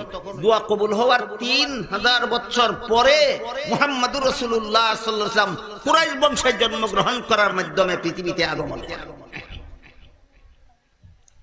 তারা আরো বলেছিলেন, ইয়াতলু আলাইহিম আয়াতিকা ওয়া ইউআল্লিমুহুমুল কিতাবা ওয়াল হিকমাতা ওয়া ইউযাক্কিহিম। মুহাম্মদুর রাসূলুল্লাহ ইব্রাহিম নবীর পরবর্তী বংশে জন্মগ্রহণ করে আসবেন, ইসমাঈল নবীর পরবর্তী বংশে জন্মগ্রহণ করে আসবেন। কেন আসবেন? উম্মতের হেদায়েতের জন্য। উম্মতের হেদায়েতের। কত কাজের মাধ্যমে তিনি উম্মতকে হেদায়েত করবেন। এই কাজগুলির বিবরণ দিয়া 3000 বছর আগেই তার পূর্বপুরুষের বিশিষ্ট দুইজন নবী বলেছিলেন 4 কাজের মাধ্যমে মুহাম্মদুর রাসূলুল্লাহ তার উম্মতকে হেদায়েত করবেন। কত কাজের মাধ্যমে? 4 কাজ। 1 নম্বর, কোরআনের তিলাওয়াত শোনাবেন। কোরআনের তিলাওয়াত শোনাবেন। 2 নম্বর, কোরআন শিক্ষা দিবেন। 3 নম্বর, হাদিস শিক্ষা দিবেন। 4 নম্বর, উম্মতের অপবিত্র আত্মা পবিত্র করে দেবেন। এই 4 দায়িত্বে, নবীর 4 দায়িত্বের কথা মনে রাখুন। এর মাধ্যমে সামনের কথাগুলি একটু মনোযোগের সাথে বোঝার চেষ্টা করুন। আমাদের নবীর জন্মের 3000 বছর আগেই পূর্বপুরুষদের দুজন বিশিষ্ট নবী আল্লাহর কাছে যে দোয়া করেছিলেন, কত দায়িত্ব পালনের মাধ্যমে নবী উম্মতকে হেদায়েত করবেন। 4 দায়িত্ব পালনের প্রথম দায়িত্ব হলো কোরআনের তিলাওয়াত শোনাবেন। তাহলে কোরআনের তিলাওয়াত শোনানিটা নবীর 4 দায়িত্বের এক দায়িত্ব। 2 নম্বর দায়িত্ব হলো কোরআন শিক্ষা দিবেন। 3 নম্বর দায়িত্ব হলো কোরআন এর বিধিবিধান জীবনে বাস্তবায়ন করার কলা কৌশল, যাকে পরিভাষাগতভাবে হাদিস বলা হয়, হাদিস শিক্ষা দিবেন। কোরআনের তিলাওয়াত শোনাবেন, কোরআন শিক্ষা দিবেন, হাদিস শিক্ষা দিবেন, আর উম্মতের আত্মাকে পবিত্র করে দেবেন। মনে রাখতে পারলে বলুন তো প্রথম দায়িত্বটা কি? তিলাওয়াত। দ্বিতীয় দায়িত্ব কোরআন শিক্ষা দেওয়া। তৃতীয় দায়িত্ব হাদিস শিক্ষা দেওয়া। এই 3টা কাজ, কোরআনের সহিহ শুদ্ধ তেলাওয়াত, কোরআনের শিক্ষা, হাদিসের শিক্ষা, নবীর এই 3 দায়িত্ব বর্তমান দুনিয়ার যেখানে পালন করা হয়, বাস্তবায়ন করা হয়, সেই প্রতিষ্ঠানের নাম মাদ্রাসা। কোরআনের সহিহ তিলাওয়াত মাদ্রাসায় শিক্ষা দেওয়া হয়, কোরআনের অর্থ এবং ব্যাখ্যা মাদ্রাসায় শিক্ষা দেওয়া হয়, রাসূলের হাদিসগুলি মাদ্রাসায় শিক্ষা দেওয়া হয়। রাসূলের 4 নম্বর দায়িত্ব হলো উম্মতের আত্মা পবিত্র করে দেবেন। এই আত্মা পবিত্র করে দেওয়ার ব্যাপারটা সাধারণত জনসভায় আলোচনা হয় না। এই জন্য সাধারণ মুসলমানের কোনো পরিষ্কার কোনো ধারণা নাই যে আত্মা পবিত্রকরণ কাকে বলে, আত্মা কিভাবে অপবিত্র হয়, আর আত্মা কিভাবে পবিত্র করা যায়, আত্মা অপবিত্র হলে ক্ষতি কি, আর আত্মা পবিত্র করলে লাভ কি, আর আত্মা পবিত্র করার পদ্ধতি কি। এই কথাগুলি সাধারণ সভায় আলোচনা হয় না। এই জন্য আমাদের সমাজের সাধারণ মুসলমানদের এই ব্যাপারে পরিষ্কার কোনো ধারণা নাই। তাহলে বিষয়টা অস্পষ্টই থাকা দরকার না, পরিষ্কার হওয়া দরকার। বিষয় একেবারে সহজ নয়, অত্যন্ত কঠিন। কোরআন তেলাওয়াত কাকে বলে সাধারণ মুসলমান মোটামুটি ভাবে জানে। কোরআন শিক্ষা কাকে বলে সাধারণ মুসলমান মোটামুটি ভাবে জানে। হাদিস শিক্ষা কাকে বলে সাধারণ মুসলমান মোটামুটি ভাবে জানে। কিন্তু আত্মা পবিত্রকরণ কাকে বলে, আত্মা পবিত্রকরণের দরকার কি, আত্মা পবিত্র করলে উপকার কি, আত্মা পবিত্র না করলে ক্ষতি কি, এই ব্যাপারে সাধারণ মুসলমান কোনো ধারণাই রাখে না। এটা যেহেতু ছিল রাসূলের 4 নম্বর দায়িত্ব, কাজী রাসূলের এই দায়িত্বটাও আমাদের চিনা দরকার, যাতে রাসূলের এই 4 নম্বর জিনিসটা আমরা গ্রহণ করলাম কি না করলাম না, কে করলো কে করলো না, কে হেদায়েত পেল কে হেদায়েত পেল না, এটা যেন আমরা পরিষ্কারভাবে বুঝতে পারি। আলোচনার সারমর্ম হলো আল্লাহ পাক রব্বুল আলামিন পবিত্র কোরআনের একটি সূরার মধ্যে অনেকগুলি শপথ করে আত্মা পবিত্রকরণের কথা বলেছেন। আমি সূরার আয়াতগুলি তিলাওয়াত করি, সাথে সাথে তরজমা করি, আপনারা শুধু আঙ্গুলে গণবেন আল্লাহ আগে কতগুলি কসম খাইলেন, তারপরে আত্মা পবিত্রকরণের কথা বললেন। আল্লাহ বলেন والشمس وضحاها والقمر إذا تلاها والنهار إذا جلاها والليل إذا يغشاها والسماء وما بناها والأرض وما طحاها ونفس وما سواها فألهمها فجورها وتقواها قد أفلح من زكاها وقد خاب من دساها। দেখুন আমি বলি তরজমা করি, আপনারা আঙ্গুলে গুনুন। আল্লাহ বলেন আমি সূর্যের কসম খেয়ে বলছি, আমি রৌদ্রের কসম খেয়ে বলছি, আমি চন্দ্রের কসম খেয়ে বলছি, আমি চন্দনীর কসম খেয়ে বলছি, আমি দিনের কসম খেয়ে বলছি, দিনের আলোর কসম খেয়ে বলছি, আমি রাতের কসম খেয়ে বলছি, রাতের অন্ধকারের কসম খেয়ে বলছি, আমি আসমানের কসম খেয়ে বলছি, আসমান সৃষ্টি করার কসম খেয়ে বলছি, আমি জমিনের কসম খেয়ে বলছি, জমিনকে তোমাদের বসবাসের উপযোগী করার কসম খেয়ে বলছি, আমি তোমাদের আত্মার কসম খেয়ে বলছি, আত্মাকে তোমাদের উপযোগী করার কসম খেয়ে বলছি। 14টা কসম খাইয়া আল্লাহ বলেন ফাআলহামাহা ফুজুরাহা ওয়া তাকওয়াহা। মানুষের আত্মার মধ্যে, মানুষের মনের মধ্যে এমন 2টা যোগ্যতা আমি একত্রিতভাবে দান করেছি, যেই 2 যোগ্যতা একত্রে না কোনো ফেরেশতাকে দান করেছি, না কোনো জীবজন্তুকে দান করেছি। 2টা যোগ্যতা একীভূতভাবে আমি শুধু মানুষকে দান করেছি। একটা যোগ্যতা হইল পাপের মজা বুঝার যোগ্যতা। মানুষের জীবনে যত গুনার কাজ আছে, প্রত্যেকটা গুনার কাজের 2টা করে ফলাফল আছে। একটা হইল গুনার মজা, আর একটা হইল গুনার সাজা। ফেরেশতারা গুনার সাজা বুঝে ঠিক মতেই, মজা বুঝে না। এই কারণে ফেরেশতারা কোনোদিন গুনাহ করে না। যে কাজের মজা বুঝে না সেই কাজ করবে কেন? আর জানোয়ারেরা গুনার কাজের মজা বুঝে ঠিকই, কিন্তু গুনাহ করলে জাহান্নামের শাস্তি হবে এটা বুঝার যোগ্যতাই রাখে না। ফেরেশতারা শুধু গুনার কাজের সাজা বুঝে, মজা বুঝে না, আর জানোয়ারে শুধু গুনার কাজের মজা বুঝে, সাজা বুঝে না। উদাহরণ শুনুন, বিয়ে ছাড়া নারী পুরুষের মিলামিশা সওয়াবের কাজ না গুনার কাজ? কোন মজায় মানুষে এই গুনাহটা করে ফেরেশতা কোনোদিন বুঝে না, কিয়ামত পর্যন্ত বুঝবে না। এই কারণে ফেরেশতা গুনাহ না করলেও সৃষ্টির শ্রেষ্ঠ মর্যাদার অধিকারী হতে পারে না। তুমি মজাই বুঝো না গুনার, তুমি গুনাহ না করলে কোনো পুরস্কারের যোগ্য হতে পারো না। কিন্তু জানোয়ারে বুঝে নারী পুরুষের মিলামিশার কি মজা, কিন্তু বিয়া ছাড়া মিলামিশা করলে কি শাস্তি হবে এটা বুঝার যোগ্যতাই জানোয়ারে রাখে না। তাহলে ফেরেশতারা গুনার মজা বুঝে, সাজা বুঝে না, এই জন্য গুনাহ না করলেও কোনো পুরস্কার হইতে পারে না। আর জানোয়ারে সাজা, ফেরেশতারা সাজা বুঝে, মজা বুঝে না, এই জন্য গুনাহ না করলেও কোনো পুরস্কারের যোগ্য হতে পারে না। আর জানোয়ারে মজা বুঝে কিন্তু সাজা বুঝে না, এই কারণে জানোয়ার জীবন ভর গুনার কাজ করলেও জাহান্নামে যাবে না। 2টা একসাথে আল্লাহ বলেন মানুষ তোমাকে দান করেছি। মানুষ প্রত্যেকটা গুনার কাজের মজাও বুঝে, সাজাও। মানুষকে উভয়টা বোঝার যোগ্যতা কেন দিলেন? এখানেই হবে তোমার পরীক্ষা। তুমি মজার লোভে গুনায় লিপ্ত হয়ে থাকো না সাজার ভয়ে গুনাহ ছেড়ে দাও। যারা মজার লোভে গুনায় লিপ্ত হয়ে থাকে এদের আত্মা হয়ে যায় অপবিত্র, নাপাক।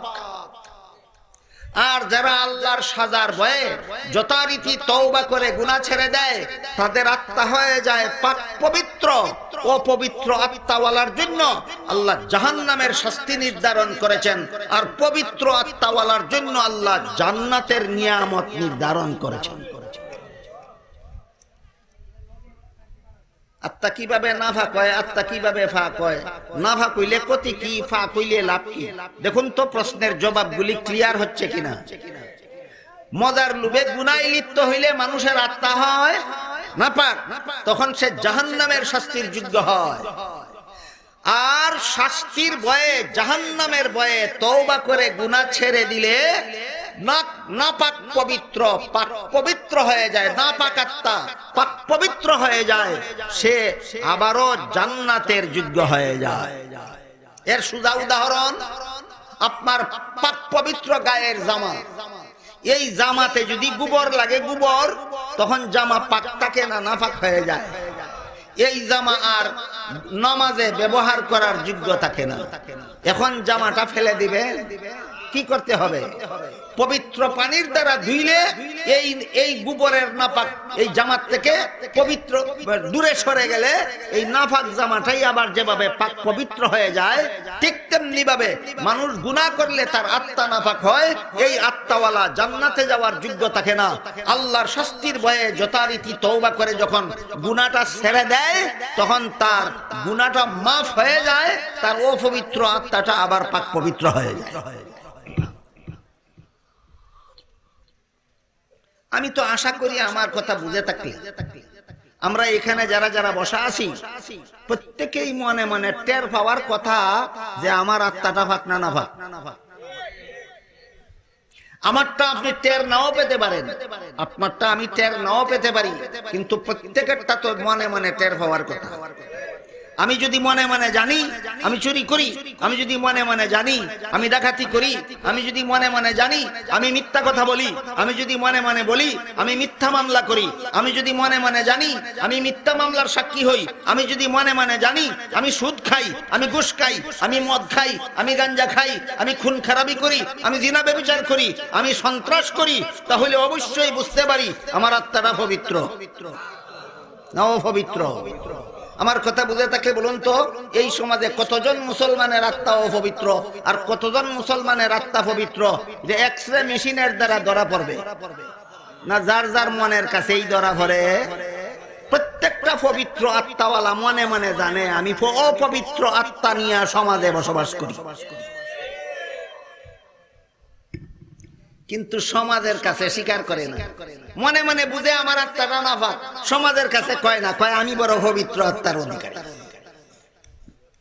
দেখছেন না নির্বাচনের সময় যে স্লোগান দেয়, অমুকের চরিত্র ফুলের মতো পবিত্র, দেয় না?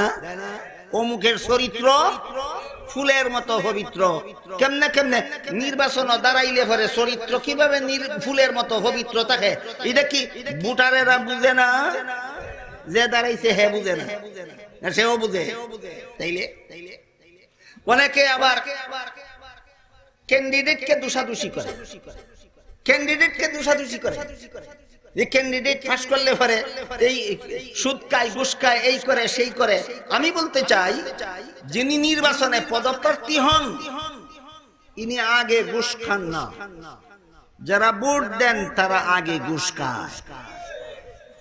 নেতা 1 নম্বর ঘুষখোর না, ভোটার 1 নম্বর ঘুষখোর। কেমনে? চা খাওয়ায়, মিষ্টি খাওয়ায়, পান খাওয়ায়, বিরিয়ানি খাওয়ায়, নগদে খাওয়া দেয়, ভুট্টা দিও।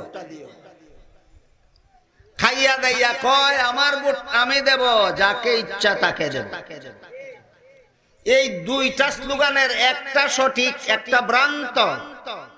আমার ভোট আমি দেব এটা সঠিক, আমার ভোট আমি দেব এটা সঠিক। আজকাল দেখছি বিভিন্ন গাড়ির পিছন দিয়া লেখা থাকে মানুষের বিবেক পৃথিবীর শ্রেষ্ঠ আদালত। দেখছেন কেউ কথা সত্য, কিন্তু আংশিক এই সত্য কথার এক অংশ বাকি, সেইটা লেখে না। বাকিটাও আপনাদেরকে বলে দেই, পৃথিবীর শ্রেষ্ঠ আদালত মানুষের বিবেক, কিন্তু সেই আদালত তালাবদ্ধ। সেই আদালত তালাবদ্ধ। আমার ভোট আমি দেব, কথা সত্য, কিন্তু এই অধিকার তালাবদ্ধ। এই অধিকার তালাবদ্ধ। কিন্তু এরপরে যে কয় যাকে ইচ্ছা তাকে দেব, এই যে আগাগোড়া বল, তোমার ভোট যাকে ইচ্ছা তাকে দেবা কেন? তোমার ভোটের কোনো দাম নাই। আমার ভোট আমি দেব, যে যোগ্য তাকে দেব। বলুন, যাকে ইচ্ছা তাকে দেব না যে যোগ্য তাকে দেব? হ্যাঁ, আমার ভোট আমি দেব। আর কেউ দিলে হে হবে, সে হবে ভোট সুর। আমার ভোট যদি আর কেউ দেয়, সে কি সুর? গৃহস্থের গুলার দাম সুর না, মুসল্লির আর জুতা সুর না, বুট সুর। আমার বুট অন্য কেউ দিলে সে বুট সুর। যে বুট সুর হে মনে মনে বুঝে আমার আত্মাটা পবিত্র। তাইলে অমুকের চরিত্র ফুলের মতো পবিত্র কেমনে হয়? তাহলে আপনি যে চা খাইয়া, পান খাইয়া, মিষ্টি খাইয়া, বিরিয়ানি খাইয়া, 50,000 টাকা খাইয়া অমুকরে বুট দিলেন, অমুকে আগে ঘুষ খাইল না বুটারে আগে ঘুষ খাইল? এবার আমার কথা বুঝে থাকলে বলুন, নেতা ঘুষখোর আগে হয় না বুটার ঘুষখোর আগে হয়? যেই সমাজে বুটার কোনোদিন ঘুষ খায় না, এই সমাজে ঘুষখোর কোনোদিন নেতা হতে পারে না। এখন আমার বাবার 5 কোটি টাকার সম্পত্তি বিক্রি কইরা আপনারা শুধু বিরিয়ানি খাওয়াইলাম, ওইলাম একজন নেতা। আমার বাবার 5 কোটি টাকার সম্পত্তি যে বিক্রি করছিলাম, এটা পরিশোধ করার আগেই আপনাদের রাস্তা বানায় দেব, এটা উদ্ধার করার আগেই আপনাদের পুল বানায় দেব। তাইলে কেন বরাদ্দ, জনগণের নামে যা বরাদ্দ হয় নেতা কেন তা দিতে পারে না? কারণ তুমি যে খাইছো নেতার এটা আগে এটা উদ্ধার করতো, তারপরে দিত। যতদিন গদিত থাকে অতদিন তুমি যে খাইছো এটাও উদ্ধার করতে পারে না, আর তোমার সেবাও করতে পারে না সেবন করা ছাড়া। একটা হইল সেবা, সেবন। এইগুলি আমার আলোচ্য বিষয় না। কেউ কেউ মনে মনে ভাবতে পারে তিনি আবার রাজনৈতিক কথা শুরু করে দিয়েছে। আমার রাজনৈতিক অবস্থান সুস্পষ্ট ভাবে বলে দিতে চাই, আমি কোন রাজনৈতিক দলের সদস্য নই। আমারে অনেকে কয় আপনি পলিটিক্স করেন, আমি কই আমি পলিটিক্স বুঝি না। কয়েক বছর আগে লন্ডনে একজনে আমারে জিজ্ঞাসা করে, কয় আপনি পলিটিক্সের ডেফিনেশন জানেন? আমি কইলাম পলিটিক্স ওই বুঝি না, তে ডেফিনেশন জানবো কইতে? কয় জানি না, রাখেন কাজে লাগবে। আমি কই তাইলে কয় টিক্সের উপর টিক্স, তার উপর ডাবল টিক্স, তার নাম পলিটিক্স। টিক্সের উপর টিক্স, তার উপর ডাবল টিক্স, তার নাম পলিটিক্স। এই কারণে আমি টিক্সও বুঝি না, পলিটিক্সও বুঝি না। এই জন্য আমি কোন রাজনৈতিক দলের সদস্য নই। আমারে অনেকে জিজ্ঞাসা করে আপনি কোন দল করেন? আমি কই আমি কোন দল করি না। জিজ্ঞাসা করে কোন দল করেন? আমি কি কই? কোন দল করি না। কাজে এই ব্যাপারে আমার সন্দেহ করার কোনো কারণ নাই। আমার রাজনীতি আমার কাজও না, নেশাও না, পেশাও না, চিনিও না, বুঝিও না, রাজনৈতিক কথা বলার দরকারও নাই। বলতে চাইছিলাম নিজের আত্মাটা পবিত্র না অপবিত্র চুরি করে সময় টের পায়, এই কথাটা বুঝাইতে চাইছিলাম। গুলার দান চুরি করলেও টের ভাই নিজের আত্মাটা পবিত্র না অপবিত্র। মুসল্লির আর জুতা চুরি করলেও মনে মনে টের ভাই নিজের আত্মাটা পবিত্র না অপবিত্র। জনগণের বুট চুরি করলেও মনে মনে টের ভাই নিজের আত্মাটা পবিত্র না অপবিত্র। এবার বুঝে থাকলে বলুন তো, আমাদের নবীর 4 নম্বর দায়িত্ব কি ছিল? হ্যাঁ, আত্মা পবিত্র করো। আত্মা অপবিত্র কেমনে হয়? গুনায় লিপ্ত হইলে। গুনায় লিপ্ত কেন হয়? গুনার মজায়, গুনার মধ্যে মজা আছে, এই মজার লোভে মানুষ গুনায় লিপ্ত হয়, তখন তার আত্মা হয় অপবিত্র। অপবিত্র আত্মাওয়ালা জাহান্নামের শাস্তির যোগ্য। অপবিত্র আত্মাওয়ালা জাহান্নামের শাস্তির যোগ্য। আপনার গায়ের জামার মধ্যে গোবর লাগলে এই জামা নামাজের অযোগ্য, নামাজের অযোগ্য, ফেলে দেবেন না, পবিত্র পানি দিয়ে ধুইলে আবার নামাজের যোগ্য হবে। ঠিক তেমনি ভাবে হাদিস শরীফে রাসূল করিম সাল্লাল্লাহু আলাইহি ওয়াসাল্লাম বলেন, আত-তাইবু মিনাজ যামবি কামাল্লা যামবালাহু, গুনাহগার গুনাহ করার পরে যথারীতি তওবা করে যদি গুনাহ ছেড়ে দেয়, তার আমলনামার থেকে গুনাহগুলি মুছে ফেলা হয়। তখন এই অপবিত্র আত্মাওয়ালাটাই তার আত্মা আবার পাক পবিত্র হয়ে যায়। জামা যেভাবে পবিত্র পানি দিয়া ধুইলে পবিত্র হয়ে যায়, ঠিক তেমনি ভাবে গুনাহগার তওবা করে গুনাহ ছেড়ে দিলে আত্মা পবিত্র হয়ে যায়। রাসূলের এই দায়িত্বটা কত নম্বর? 4 নম্বর। এটাই সকল দায়িত্বের মূল দায়িত্ব, এটাই সকল দায়িত্বের মূল দায়িত্ব। গুনাহ থেকে তওবা না করলে শুধু কোরআন তেলাওয়াতের দ্বারা জাহান্নাম থেকে বাঁচা যাবে না। গুনাহ তওবা করে ছেড়ে না দিলে শুধু কোরআন শিখলে জাহান্নাম থেকে রক্ষা পাওয়া যাবে না। তওবা করে গুনাহ ছেড়ে না দিলে শুধু হাদিস চর্চা করলে জাহান্নাম থেকে রক্ষা পাওয়া যাবে না। কাজী রাসূলের 4 দায়িত্বের মূল দায়িত্ব, শেষ দায়িত্ব আত্মা পবিত্রকরণ রাসূলের মূল দায়িত্ব। এই আত্মা পবিত্রকরণের নাম কুরআনের ভাষায় তাজকিয়ায়ে নফস, বাংলায় কয় আত্মা পবিত্রকরণ। কতগুলি কসম খাইয়া আল্লাহ বলছেন? 14টা কসম খাইয়া বলে, ফাআলহামাহা ফুজুরাহা ওয়া তাকওয়াহা قد أفلح من زكاها وقد خاب من دساها।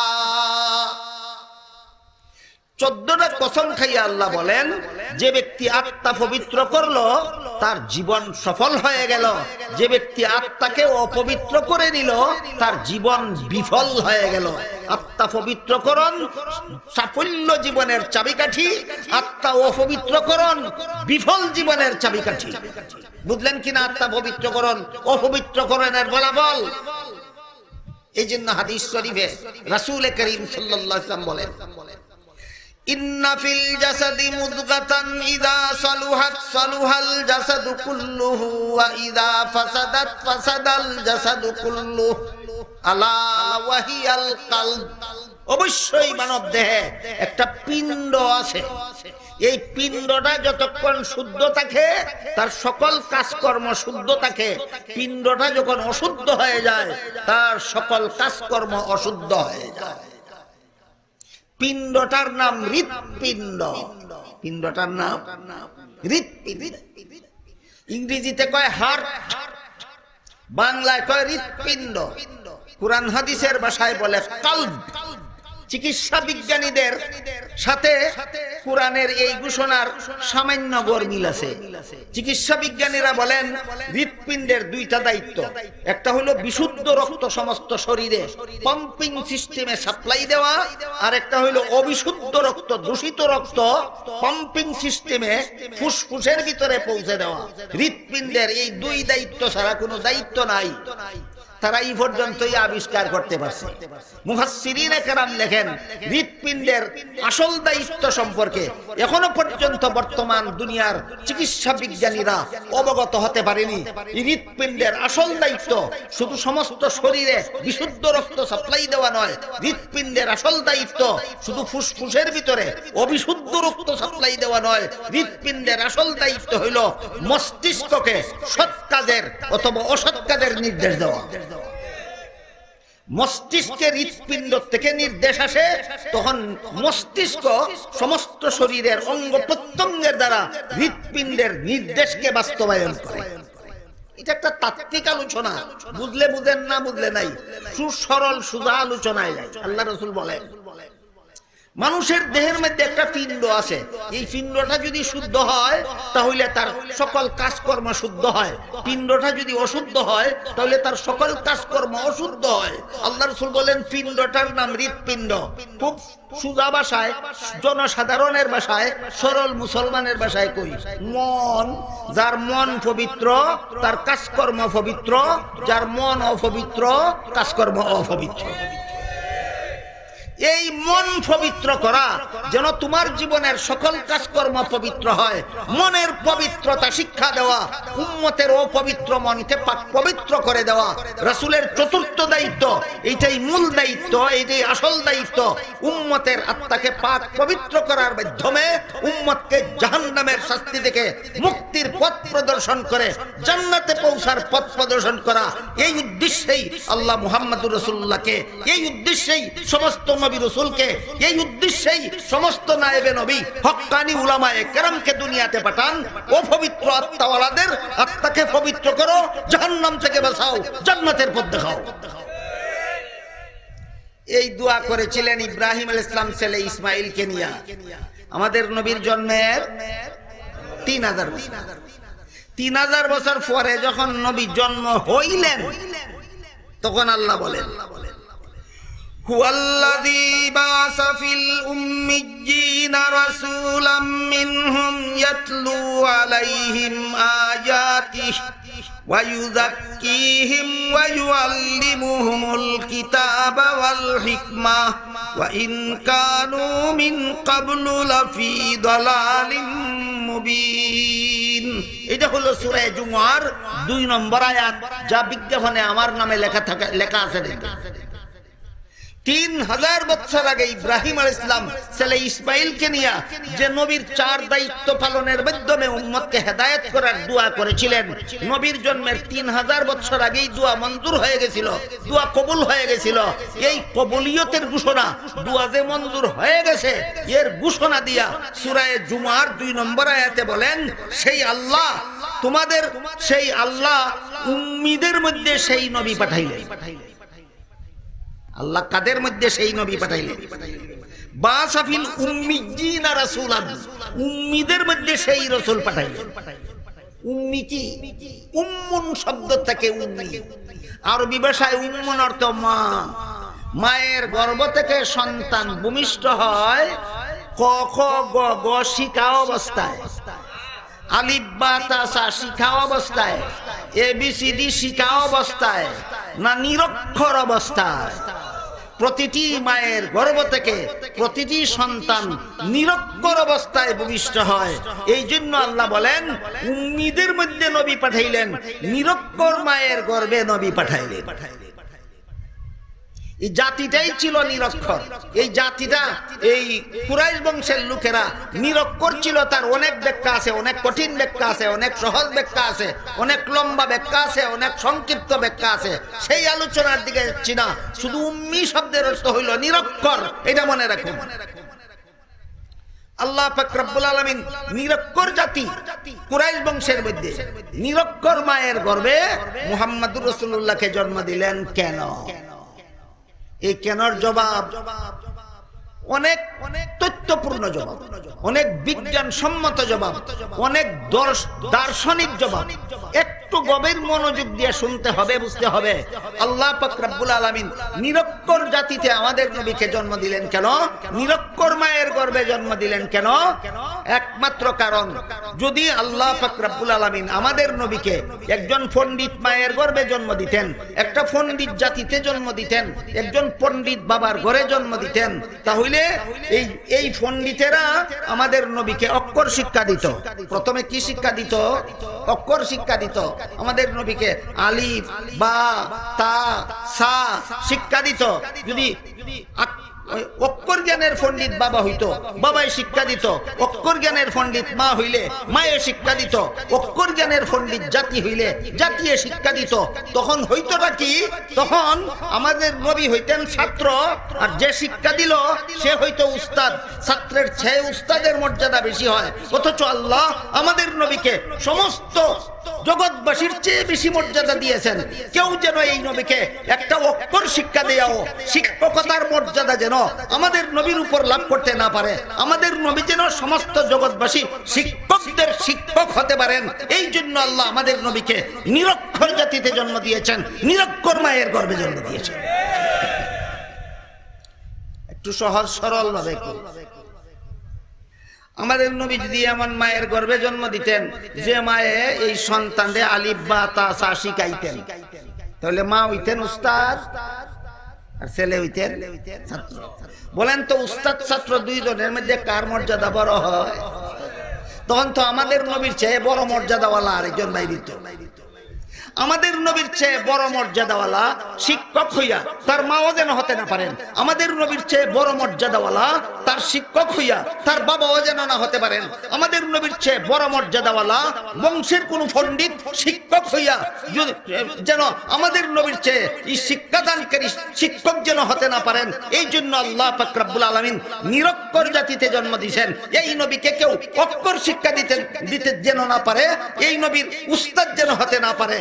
তাহলে এই নবীর মর্যাদা নিরক্ষর জাতিতে জন্ম হওয়ার পরে মর্যাদাটা কেমনে হবে? আল্লাহ পাক রব্বুল আলামিন বলেন, আপনার জগৎবাসীর চেয়ে শ্রেষ্ঠ শিক্ষক হওয়ার জন্য আক্ষরিক জ্ঞানের দরকার নাই। পূর্ববর্তী সমস্ত লোকের সমপরিমাণ এলেম, পরবর্তী সর্বলোকের সমপরিমাণ এলেম আমি আল্লাহ আপনার অন্তরে ঢেলে দেব। অক্ষর শিকার দরকার হবে না। হাদিস শরীফে রাসূল করিম সাল্লাল্লাহু আলাইহি ওয়াসাল্লাম বলেন, উতিতু ইলমাল আউয়ালিন ওয়াল আখিরিন। আমার আগে আল্লাহ যত মানুষ দুনিয়াতে পাঠাইছেন সমস্ত মানুষকে যে পরিমাণ ইলম দান করেছেন, আমার পরে কিয়ামত পর্যন্ত আল্লাহ যত মানুষ পাঠাবেন সমস্ত মানুষকে যে পরিমাণ ইলম দান করবেন, আল্লাহ আমাকে সকলের সমপরিমাণ ইলম দান করেছেন। বুঝে থাকতে বলেন তো আমাদের নবীর ইলম কার সমান? না সমস্ত জগৎবাসীর চেয়ে শ্রেষ্ঠ। আমাদের নবীর কোনো শিক্ষক নাই, কিন্তু আমাদের নবী সমস্ত জগৎবাসীর শিক্ষক। এইভাবে আমাদের নবীকে সমস্ত শিক্ষকদের উপর আলাদা মর্যাদা প্রদান করার জন্য উম্মীদের মধ্যে, নিরক্ষরদের মধ্যে আল্লাহ আমাদের নবীকে জন্ম দিয়ে পাঠিয়েছেন। এটা হলো একটা তাত্ত্বিক আলোচনা। আর একটা তাত্ত্বিক আলোচনা হলো আল্লাহ পাক রব্বুল আলামিন জানেন নবী যখন বলবেন আল্লাহ আমার কাছে কুরআন নাজিল করেন, যদি নবী পণ্ডিতের ঘরে জন্ম হইতেন, পণ্ডিতে যদি নবীরে পণ্ডিতি শিক্ষা দিয়া রাখতো, তাহলে জাতি বলতে পারতো তুমি তোমার বাপও পণ্ডিত, তুমিও পণ্ডিত। পণ্ডিতি বলে মন গড়া কতগুলি কথা বানাইছো আর বানাইয়া কইছো আল্লাহ নাজিল করছে, এমন কথা যেন কেউ কোনোদিন বলতে না পারে। এই নবীকে কোন উস্তাদ কোনোদিন আলিফ বা তাসা শিক্ষা দিবার সুযোগ পাইছে না। কাজেই যেই ব্যক্তি কোন উস্তাদের কাছে আলিফ শিখলো না, যেই ব্যক্তি কোন উস্তাদের কাছে বা শিখলো না, যেই ব্যক্তি কোন উস্তাদের কাছে তা শিখলো না, এই ব্যক্তির পক্ষে কেমন করে সম্ভব 30 পারা কোরআন মন গড়া বানানি? কাজেই নবী কোরআন যে সত্য আল্লাহর কালাম, নবীর মন গড়া বানানোর কথা নয়। এর জ্বলন্ত প্রমাণ নবী নিরক্ষরের ঘরে জন্মগ্রহণ করেছেন।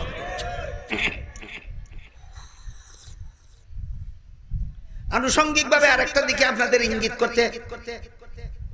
করাটা আমি সমীচীন মনে করি। সেটা এখানে আলোচনা প্রসঙ্গে আমরা জানতে পারলাম আমাদের নবীর ইলমের পরিমাণ কত। ইব্রাহিম আলাইহিস সালামের সমান, মুসা আলাইহিস সালামের সমান, আদম আলাইহিস সালামের সমান, না সমস্ত জগৎবাসীর চেয়ে বেশি? হ্যাঁ, সমস্ত জগৎবাসীর চেয়ে বেশি ইলমওয়ালা আল্লাহ আমাদের নবীকে বানাইছেন। আল্লাহর সমান ইলমওয়ালা বানাইছেন না। আবারও নবীর শান জগৎবাসীর চেয়ে শ্রেষ্ঠ, আর আল্লাহর শান নবীর চেয়েও শ্রেষ্ঠ সুস্পষ্ট ভাবে প্রমাণ হইল। এই জন্য শানে রসুল যেমন আল্লাহর সাথে শরীক, শানে রসুলের যেমন আল্লাহর সাথে কোনো শরীকদারিত্ব নাই, ঠিক তেমনি ভাবে আমাদের নবীর মর্যাদা আর কারো সমকক্ষতা নাই। আমাদের নবী আর কারো সমকক্ষ নন, আমাদের নবী আল্লাহর সমকক্ষ নন। আমাদের নবীর মর্যাদা সমস্ত জগৎবাসীর চেয়ে শ্রেষ্ঠ, আর আল্লাহর মর্যাদা আমাদের নবীর চেয়েও শ্রেষ্ঠ।